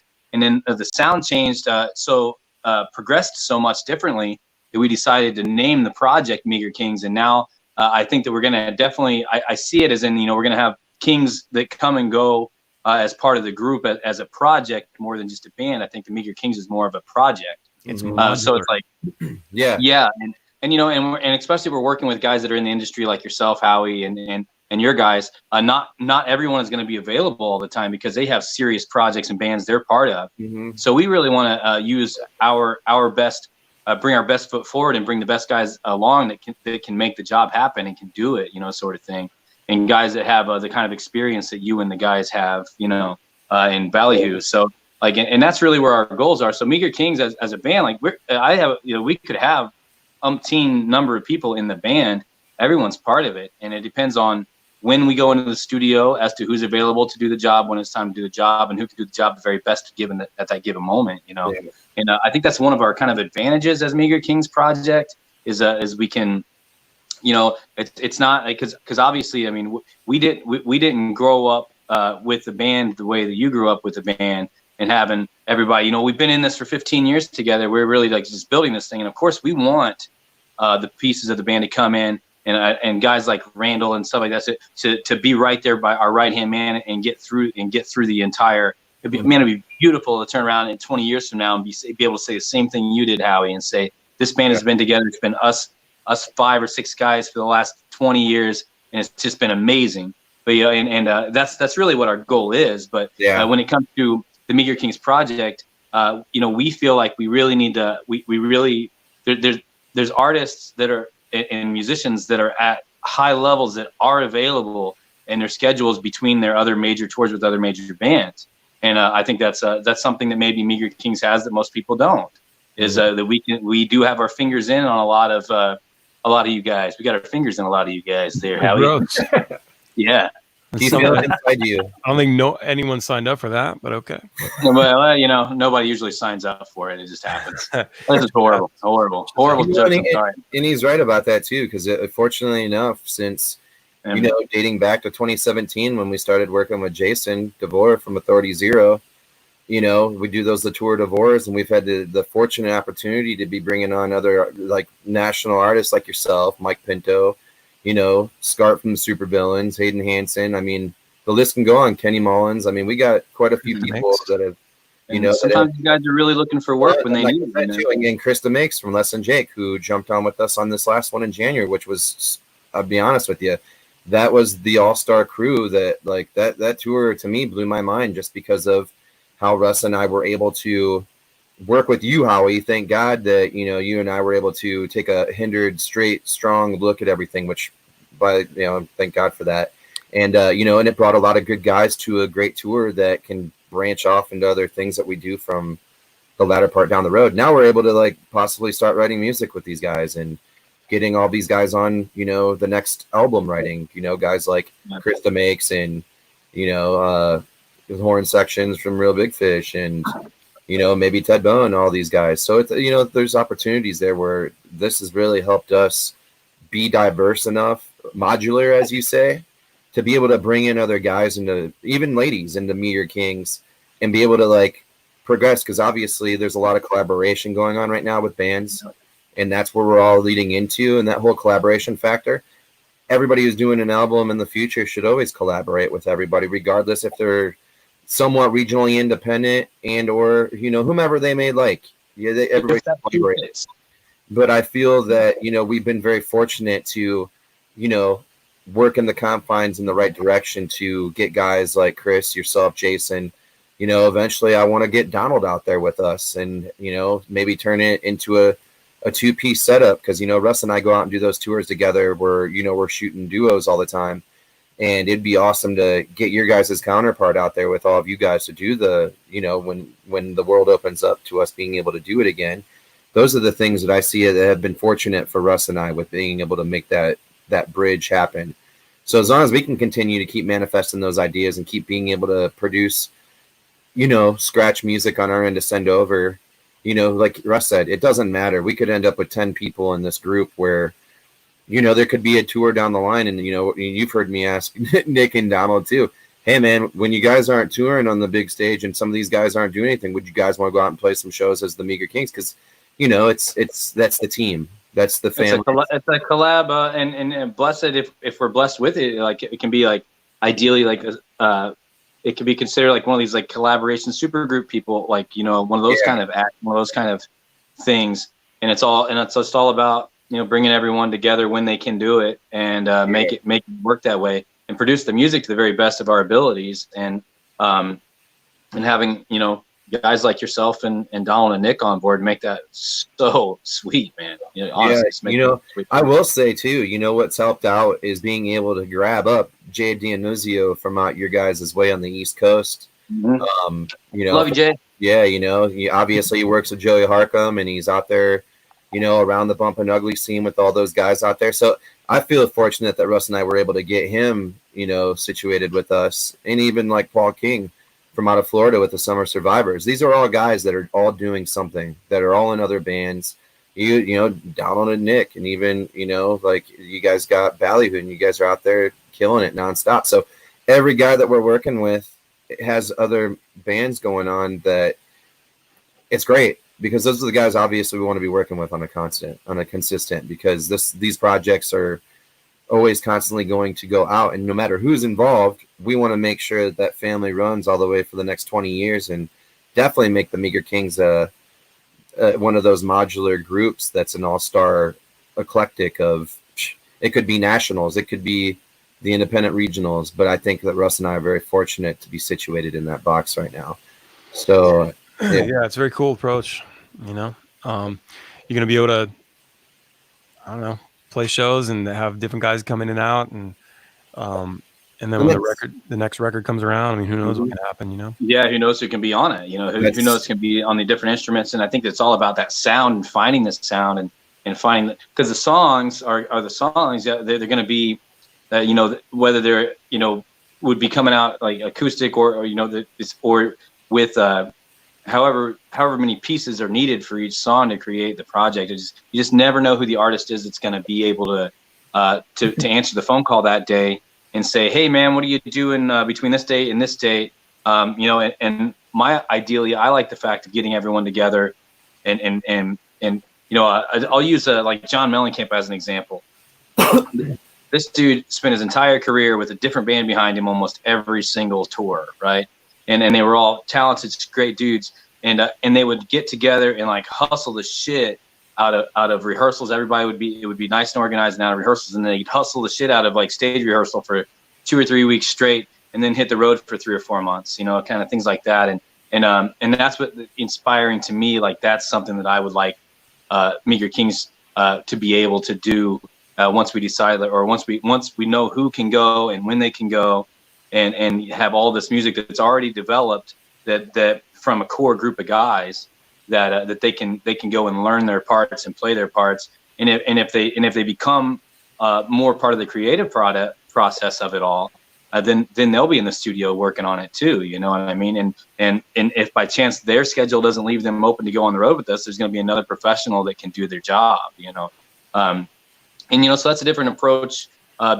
Being the fact that I've been in it for several years on a solo level of things, as a songwriter and just an acoustic guy, and this is a way of bringing it all together, which actually has been a large vision of myself and Chris's for a long time, and just being able to operate it. And it's definitely going to operate a little bit differently than the guys that were blessed to have been around each other since they were kids, like what you guys got rocking. You know what I mean?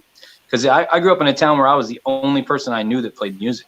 No one else in my high school was willing to sit down and play and actually create something with me and things like that. And even into my 20s, I would move from town to town. It was always hard to get to know somebody, and but I was always trying to produce and always trying to find the right guys. And it's wild that it took this long, but here we are. And I feel blessed into a circle of people that put the same or more amount of years into it that I have, that reached heights way beyond what I've ever reached, that are willing to say and have a mutual respect to say, yo, bro, you're just one song away. Let's just keep doing this thing. You know what I mean? Like, I don't know. That's all it takes. I think people recognize hard hard workers recognize hard workers. Mhm. No, definitely. And I think that, it just shows, and you're both good dudes, and we've done a lot of stuff together, and you keep doing that Latour de Vore, that's gonna grow. I mean, I was telling you back in January, it sucks I got sick or whatever, and I know my performance has suffered. They could have been better on my part, but I know that like we can have, you guys are definitely that's gonna grow into something even bigger. You just stay on the paths that you're on. Keep doing the things you're doing. Russ, keep doing the thing in the morning. I think you should do a couple at night just to Yeah. get that audience and let people know that you exist. Yeah. You can maybe turn it into like a Patreon thing where you do a little bit in the morning or whatever, and then do another show in the evening strictly for Patreons. It's like, Yeah. things like that. We have to find, as musicians, as artists, we have to find other ways to monetize. For moments like these when we can't go out and work, and people, your fans they want to help. You have to give them something to support. And I think something like that might be a good idea for you. To consider doing a Patreon or something, I think you got to be at a certain level on YouTube to do subscriptions, but you can get there. But Patreon thing is very simple to sign up for, and you can just come up with some cool stuff, do a special show once a month, make it like $10 a month or $5 a month. Yeah, I mean, let's say I do that once a month. Actually, I do a private live stream once a month with a $10 cover charge. Oh man, to do a Patreon, and that's been add some things. all right. I've never got into Patreon. I've never even indulged to see what it's about. Yeah, I mean, imagine it's like, I think people want to help, and if it's $5 or $10 a month for you to give them some good stuff, and like I said, you want to over deliver, you want to make it it needs to be valuable at some level, but yeah, do some show like once or twice a month that's just for your Patreons, and that could be something very cool, and that's just a little bit of money in your pocket to just put back into the put back into the product. Like, get a better camera, get a light ring, get like, buy a new mic, buy a good mic, like things like that. Like, that's what I did with the podcast money. So I think whatever money I get from the pod, I take it and I put it back in, I buy or whatever. So people understand that you're not getting rich. It's I put it back into the show, back into the process. Most definitely. And then go further and like show people the process, show them how you're doing your thing. Like, write a song right in front of them, live. Could be something. What's crazy that you say that, because we've discussed that too, because in the last, obviously, too, Howie, in the last 2 months we went out and got those cameras and stuff that we're working on to start putting into our our shows. And when Russ and I did that show last week, that was the first time him and I had played together since the end of February. So it'd be nice to start incorporating, obviously, if we could get the guys together to do more of a, Russ has a line out in the studio right now, so you probably will see a Meager Kings full show sometime here soon. Yeah, we're gonna get our guys together and make it happen for sure. Mm-hmm. And in the meantime, Russ and I, him and I have talked even more about trying to get more vocalized within that video shooting. Even myself, trying to get more incorporated with. I've obviously talked to both of you guys about it too.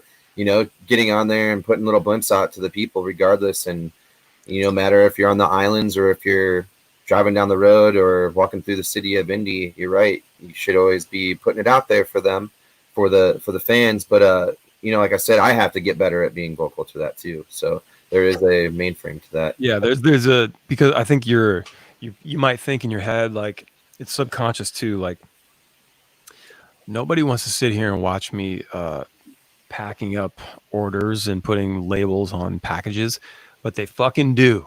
I was gonna say, right? And then they show up, say what's up, a bunch Howie? of times, and people are and I'm trying to be engaging, because sometimes I'll get in a zone. I'll be like up here, like, okay, printing my shit, slap it on. But I'll try to just talk a bunch of bullshit and talk, hey, what's your day like? And read the comments and see.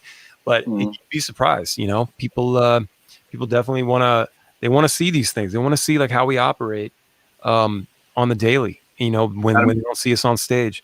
They'll hear the record, but it's like, how's the record made? Like, what did we do to make that record? How is this song written? Dude, I've been doing things where I'll go on Instagram and just do a live or make a video and put it up of a song that is nowhere near finished. It's just here's something I'm working on. What do you think? You know, or fuck what you think. Here's something I'm working on. You know, and people are like, oh, that's rad or whatever, and you know, it's just. I think people really enjoy that. I would love to see my favorite artists. You know, I love getting a sneak peek, and I think we're in that era now where it's completely possible. And you know, you got to think like everything is content. Everything is content, no matter what you do. You can decide how private you want to be.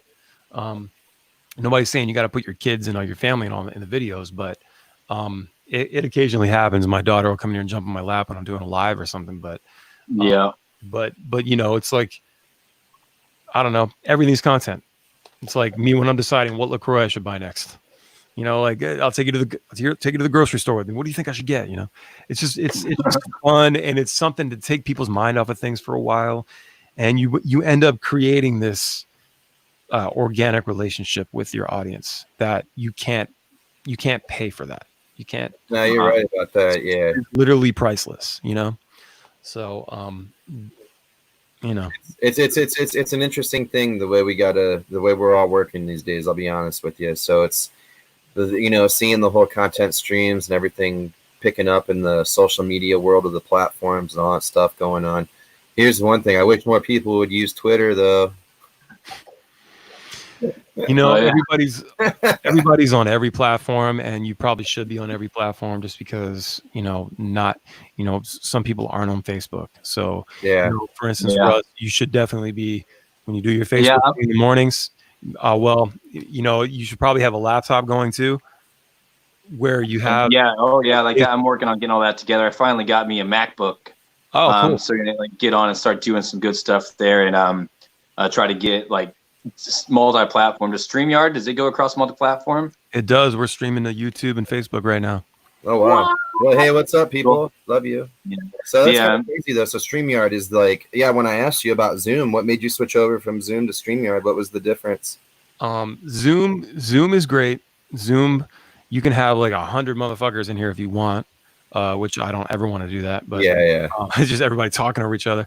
But StreamYard makes it very easy. Like you don't have to download anything. I just send you a link, and as long as you're using Chrome or your phone, it'll work.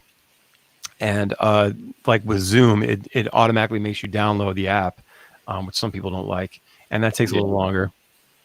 You got to have the extra little code and all that shit. Yeah, I mean, like with Zoom, if I send you the link, like you just you hit the link and it opens it up for you. You don't need to know the code, which is cool.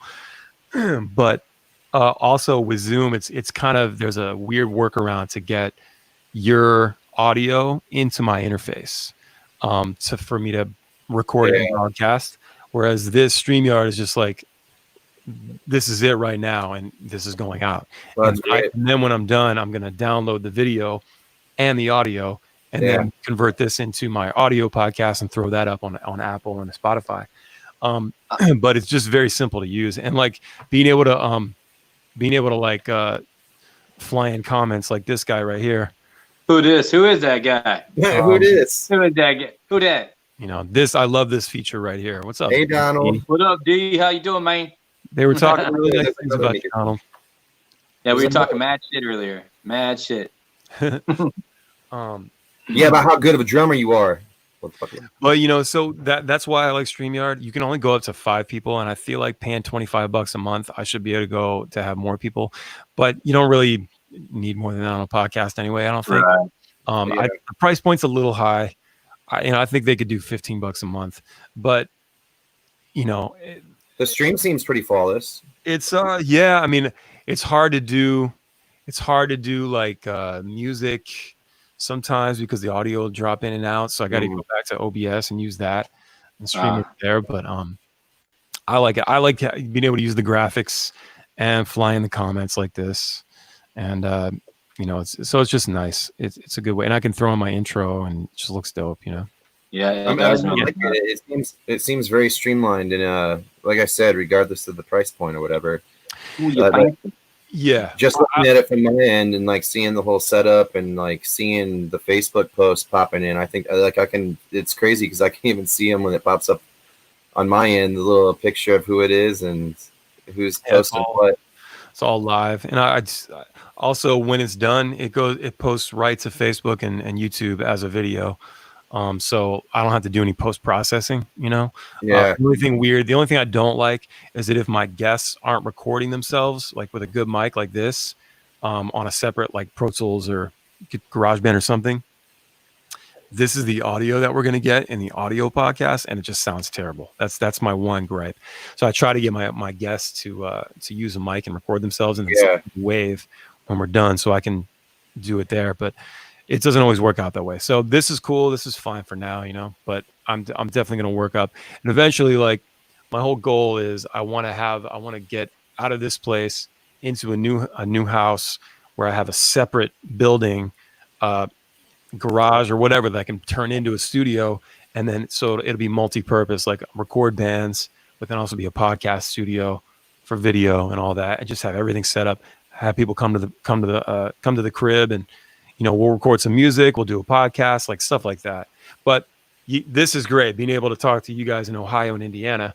Like I always think this is something special. Like it always gets me, it tickles me inside. So I'm always like, well, you're in Baltimore, you're in Maryland, you're in Indy, Ohio. It doesn't matter where you're at. It's just, man, it's great. It's great. It really is. Yeah, it's great, man. Plus the monotony of not being able to see you guys every day is really cool too, because it's like now I can actually see you guys. It's nice to do it this way. Phone calls are like over. Like it's all phone calls. What about I like seeing people. It's like you get that little FaceTime with people, and it's just better than just being like, yeah, cool, yeah, whatever, Well, like you and I said too, like when we had our last Zoom meeting, a couple of months ago with the three of us. All right, like I said, even for writing perspective, even to be able to sit here, say if we're writing the next acoustic track or we're tracking something and we're writing it down, it's like we could literally be sitting discussing the ideas via our living rooms while you're sitting in the studio to shoot these ideas back and stuff like that. So if it did a lot, it cut down that minimal trip in between driving back and forth. That's what it did too. So yeah, this is great, man. I love it. We can get on here and talk about what's next, and in private or out in public for everybody to see. But I don't know, it's great. I fully embrace technology. I always have. I've always been about forward thinking and what's next and what can we do to make this better. And I'm all about exploring and trying different platforms. I'm like, if I say Siri, turn off your lights, will your lights turn off? Not Siri, but the Echo. Or the Echo. Hey Echo, turn my lights down. I have it set to her name. So. But that's why I said you are about the technology, and that's how I find out a lot too about like you've gave me some education on this whole social media platform stuff. So it's great to figure that stuff out, because like I said, you do have your hands in that technology world when it comes to not just the music, but this whole stuff with the computer and the schematic of the OBS software and the interfaces and your Kemper and everything that you do with the sounds and the the tones of things. So just makes sense. It's helped us be able to get our platforms more developed into what Russ is doing, and even what I'm trying to progress into now with these cameras and stuff like that. So watching you has helped us a lot try to figure a lot of this stuff out. So good, man. That's what I want. I want people to watch this stuff and listen to the pod, and I want people to learn something, and if anything, entertain. Yeah, this pod, Tales from the Green Room podcast, man, you've done a phenomenal job getting the artists that you've got onto this platform. Like you're knocking this thing out of the park. So if anybody can learn from it, it's like your platform is a really good learning educational platform, because you really do talk about other things and not just the music. You talk about society and the computerization of technology, stuff like that. So that's why I like catching up on this stuff too, because you're pretty versatile with what you're throwing out there. So it's been a labor of love, to be honest. I just love it, man. I love making shit. So I got some ideas though, real quick. So you said something about an acoustic album. I'm like, what would we should take this full album and run it back into the acoustic one, Russ, and send them over and throw that out there to the people. Yeah, take the album, run it into the acoustic machine, and just let it spit out an acoustic record. There you No, go. there's no reason not to. You Yeah. know, like We've got moving- so many other songs I think we could do the acoustic stuff with. So many. you that's the beauty of it, though. It's like you can take this entire record and make an acoustic version of it and release it later or side by side. I mean, You can take new songs and do it. I mean, Yeah. you know, most every song on this record actually has a different version of that song because it was written. Songs like Deja Vu, that was written as a very slow ballad in the key of C, and we play it in E at a real like kind of rock pace and lots of downstrokes. And like Holy Ghost was written as like a very reggae chunky song, and of course that turned into another driver, you know. So like there's actually a lot of different versions of those songs that already exist.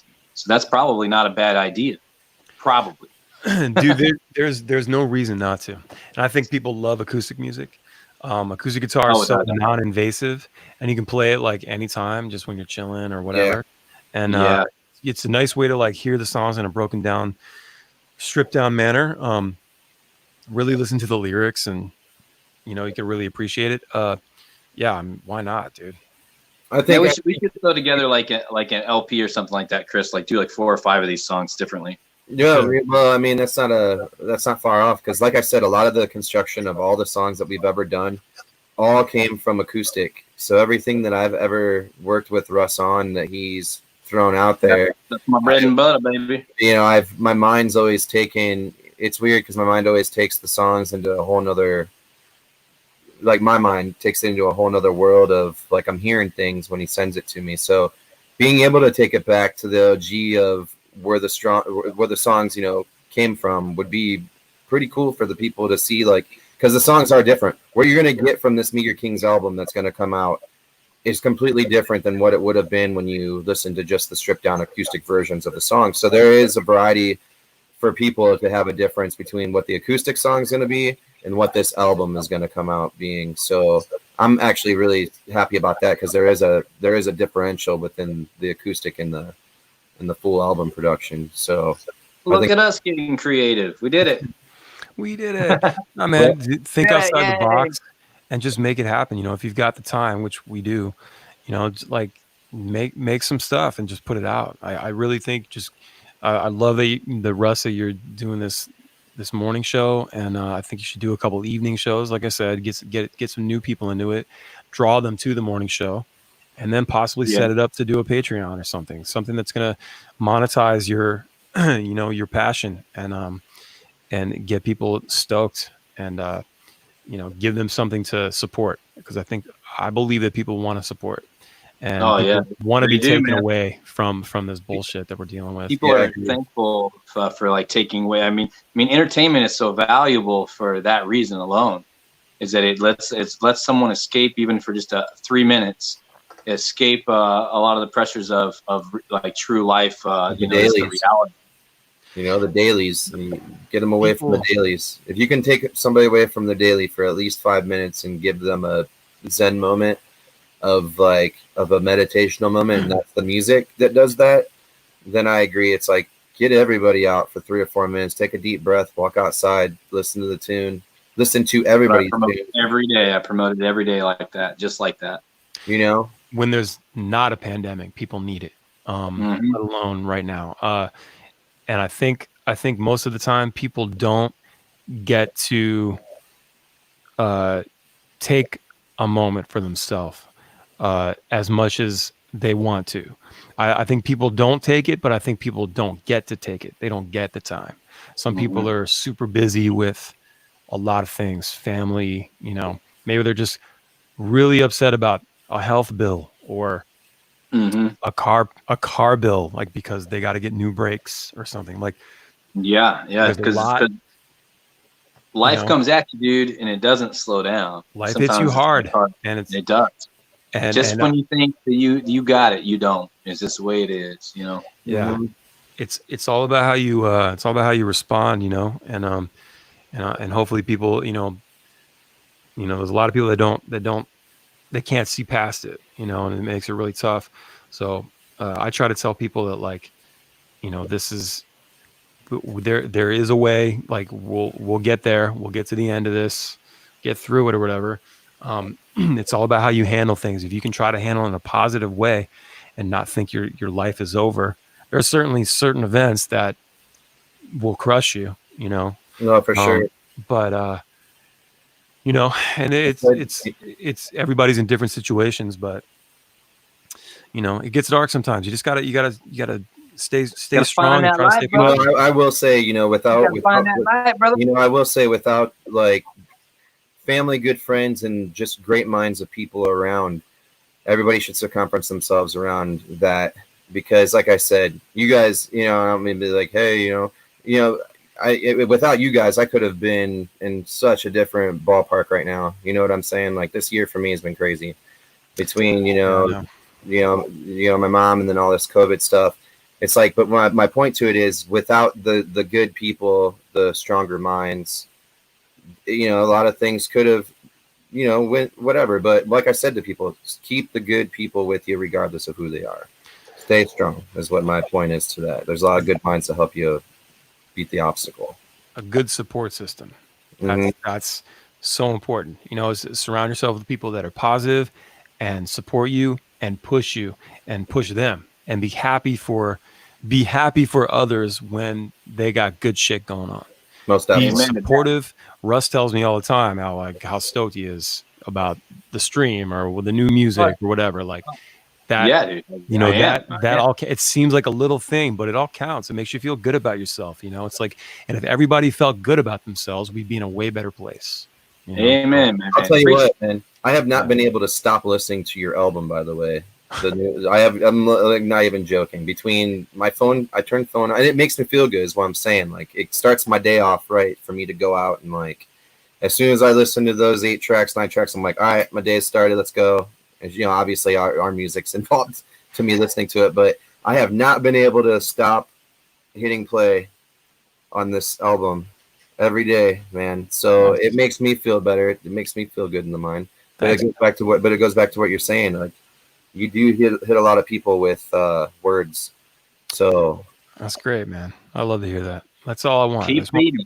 Be effective in a positive way, man. Mm-hmm. You know, that's why we do this. That's why don't stop the music. You know, I know there's a lot of crazy stuff going out there, and like I was saying earlier, I didn't get to finish my point, but like, you know, people are putting out their records and stuff lately, and I understand it. That's fine. It's up to them. But I feel like people need it. I feel like people need music. They need to get away for a little bit. You can fight all day long. You can fight the good fight. You can be a part of that, but you also need to take some time for yourself, because you can't do this 24/7. It's good. You're going to run yourself into the ground. It needs a little moderation. You know, there needs to be a little bit of time off, you know, and you can get right back to it the next morning or whatever. But I think everybody needs music, and I would love to hear new tunes from my favorite artists right now, you know? For sure. Hell yeah. And that gives us strong faith too, you know, like I said, it's like we're getting into today's July 1st, right? Today is July 1st. Today is the 1st of July. We did it. You know, happy 1st of July to all of you that have, and I mean that, you know, on the strength, like happy 1st of July for getting to this point. And, you know, we're all still here. And like you said, man, like that gives me faith to know to get the rest of our tracks out that we have that are coming off the album. And I seriously, between Russ and myself and all the people in the Meager Kings, like I'm looking forward to finally like getting the full album out to everybody to see what they think. Because obviously, like I said, again, we got Mind Over Matter now coming out at the end of July 31st, which is our next track coming off that album. Yeah, that's our push this whole month. We got 31 days to push Mind Over Matter.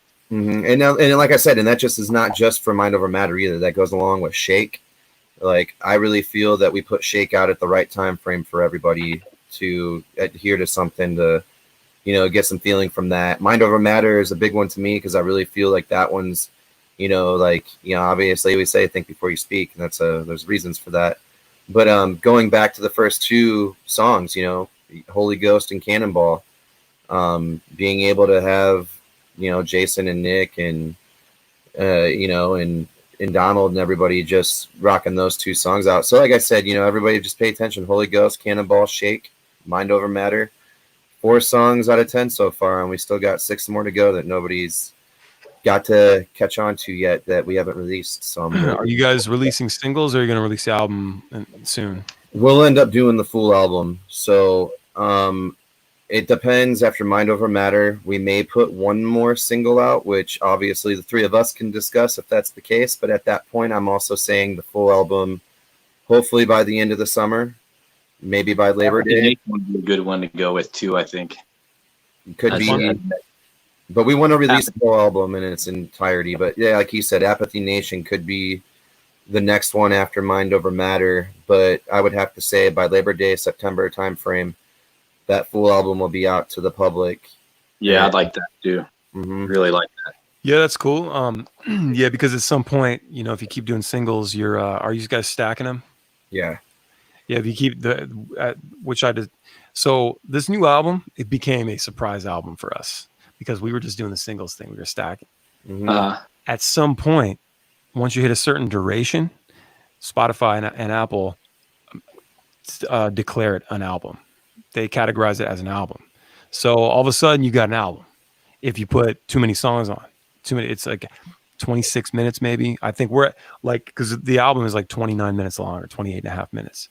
Yeah. So we were just going to keep throwing out singles. And it was originally going to just be Message to the World with a bunch of shit a couple new songs and a bunch of shit you've already heard just to have in one place. And then it ends up, and now it's an album. So, okay, it's album number 8, whatever.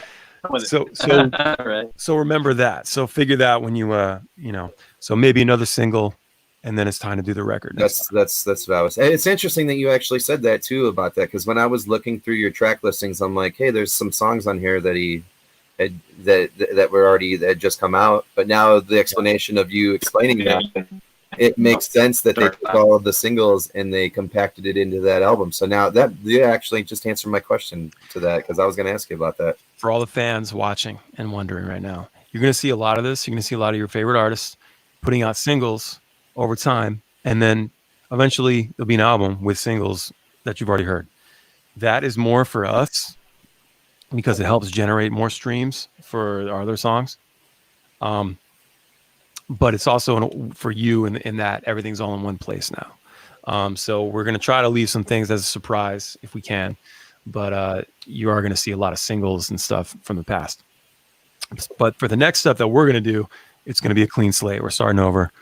It'll be a fresh new set of songs. So you won't see Dark Sunglasses and Renegade and Cali King or Fighter on the next release. It's going to be a brand new bunch of songs. So.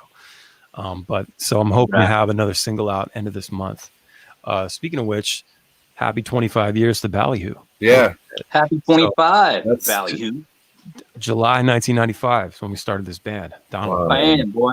And so that was 25 years ago if you know how to do math. And are you doing like a 25 years and 25 days throughout July or something like that? I didn't have a plan. I wanted to do something. It would have been fun to do like a documentary or something. I really want to do like a big talking head documentary. But we just haven't sat down to do it. I do want to dig up some old footage and put it together and make a nice little presentation. Cool, you know what's crazy? Are you going to throw a bunch of your old Nino shows from Finley up in there? I've got footage somewhere of that stuff. Like, yeah. Or the one moment where they decided to lay up like 100 shots across you on the front of that bar, and you guys were like, it was. We do Sunday night shows, and then Monday at 12 a.m. there's just a line of shots at the front. I'm like, we're machines. And that goes back to what I said, because back then you could not sell liquor on Sundays. Yep. So after that happened, midnight was your Monday morning. To where they're like, guess what? I can sell you liquor now because it's Monday morning. And then there it was, just a line of shots, trays, just I can't even think about it anymore. It's nuts. Yeah. But that's a great development though of what, not saying of what Ballyhoo is or anything, because it's definitely not. It's just those days that when you guys were playing back then, in the circuit of like doing those cover shows and stuff, people, I don't know if people understand that, but you guys came from a little bit of that market as well, that going to the late night bars and playing 2-3 hour shows sometimes. Oh yeah, man. So it's been a long ride.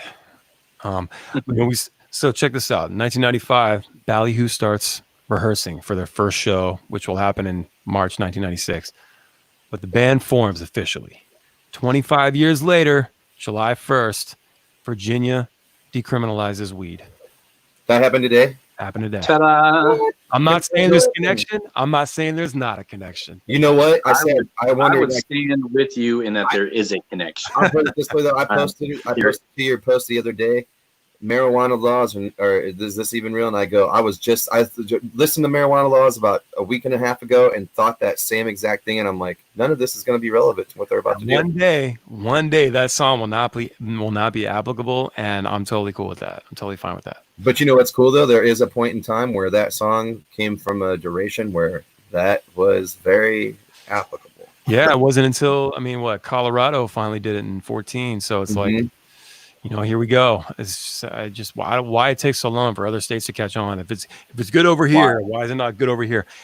State lines are fucking arbitrary. Like, you know what I mean? It's just like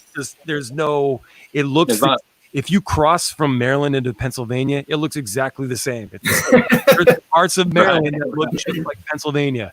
It's like there's parts of Western Maryland that look like Virginia and West Virginia. It's like there's no, it's ridiculous. I mean, seriously, I come out to Maryland and there's parts of Maryland that look exactly like the lakeside of Ohio. So I'm saying, man, so why is weed okay here but not over here? It's like so dumb. So that's great though. Congratulations, Virginia. Like I said, congratulations for that. That's a big deal, especially in our world. I'm glad we got to leave on a high note. There you go. So everybody, please go follow the Meager Kings. They got an Instagram. It's just at Meager Kings. And then Russ, Baum, Chris Carrasales, right there. There's their tags right there. Go hit them up. Hold on. It's there like that. This guy and this guy. Go hit them up and go listen to tunes. They got a new song called Shakeout right now. I produced the record. I was happy to be part of it. Thank you. Donald Spangler played drums. Nick played bass. Our old bass player JR played bass on 2 songs. He tagged on a couple of them. JR Gregory. Gregory. Well, seriously. So yeah, go check out the Meager Kings. Honest music, and I think you guys will like it. It's a good little rock record, and that'll be out real soon. But go listen to Shake. It's probably my favorite one on the record. It's acoustic. It's dope. Guys, thanks for coming on the show. Finally. Thanks, Alex. You're making dreams come true, dude. You're making dreams come true. What, man. Seriously, thank you for having Russ and I on. Russ and I have always talked about, it's going to be so cool one day we actually get to come on and come talk. I've been a massive fan of Tales, dude. I'm a religious listener. So I'm ridiculously fanboying to be part of this. Even though I know we spent the studio time together and we love each other. We've been on the road together. But this, to me, I remember when you were talking about putting this thing together, man, and to watch you grow it. And what number are we on? 121? Is that what you said? 121, yeah. 121. Yeah, I can't believe I remember that number. That was 2.5 hours ago. It was a long time ago in our history. You know what I will say though, for the future. Thank you, seriously. I was gonna say though, for us, real quick, yes, we will be doing our second one with you guys, and we will be tracking more with Howi, Spangler, and Ballyhoo, and go into the Batcave in Aberdeen and doing some more of this good work. So the second album is in production right now, as far as new tunes coming off after this one. So send me some links so I can hear these songs. Little Papa Spangler. Yeah, man. Yeah, we'll do that today. We'll send that over today so we can start getting this thing worked out. But do that, please. Get that Dropbox over. Thank you guys so much for watching and listening to Tales from the Green Room. This has been episode number 121. Meager Kings, Russ Baum, Chris Carrasales. Please subscribe if you're watching on YouTube. Give the video a like. And if you're on Facebook watching right now, please give it a like, share it around. And so sub up at Apple or Spotify or wherever you listen to your podcasts. Lots of stuff coming. I guess I'll see you soon. Guys, have a good day. All right. You too, brother. You too, man. Wake up at 9:30 with me. Yes. Thank you, Howie. Absolutely. Yeah, no problem, guys. Thank you.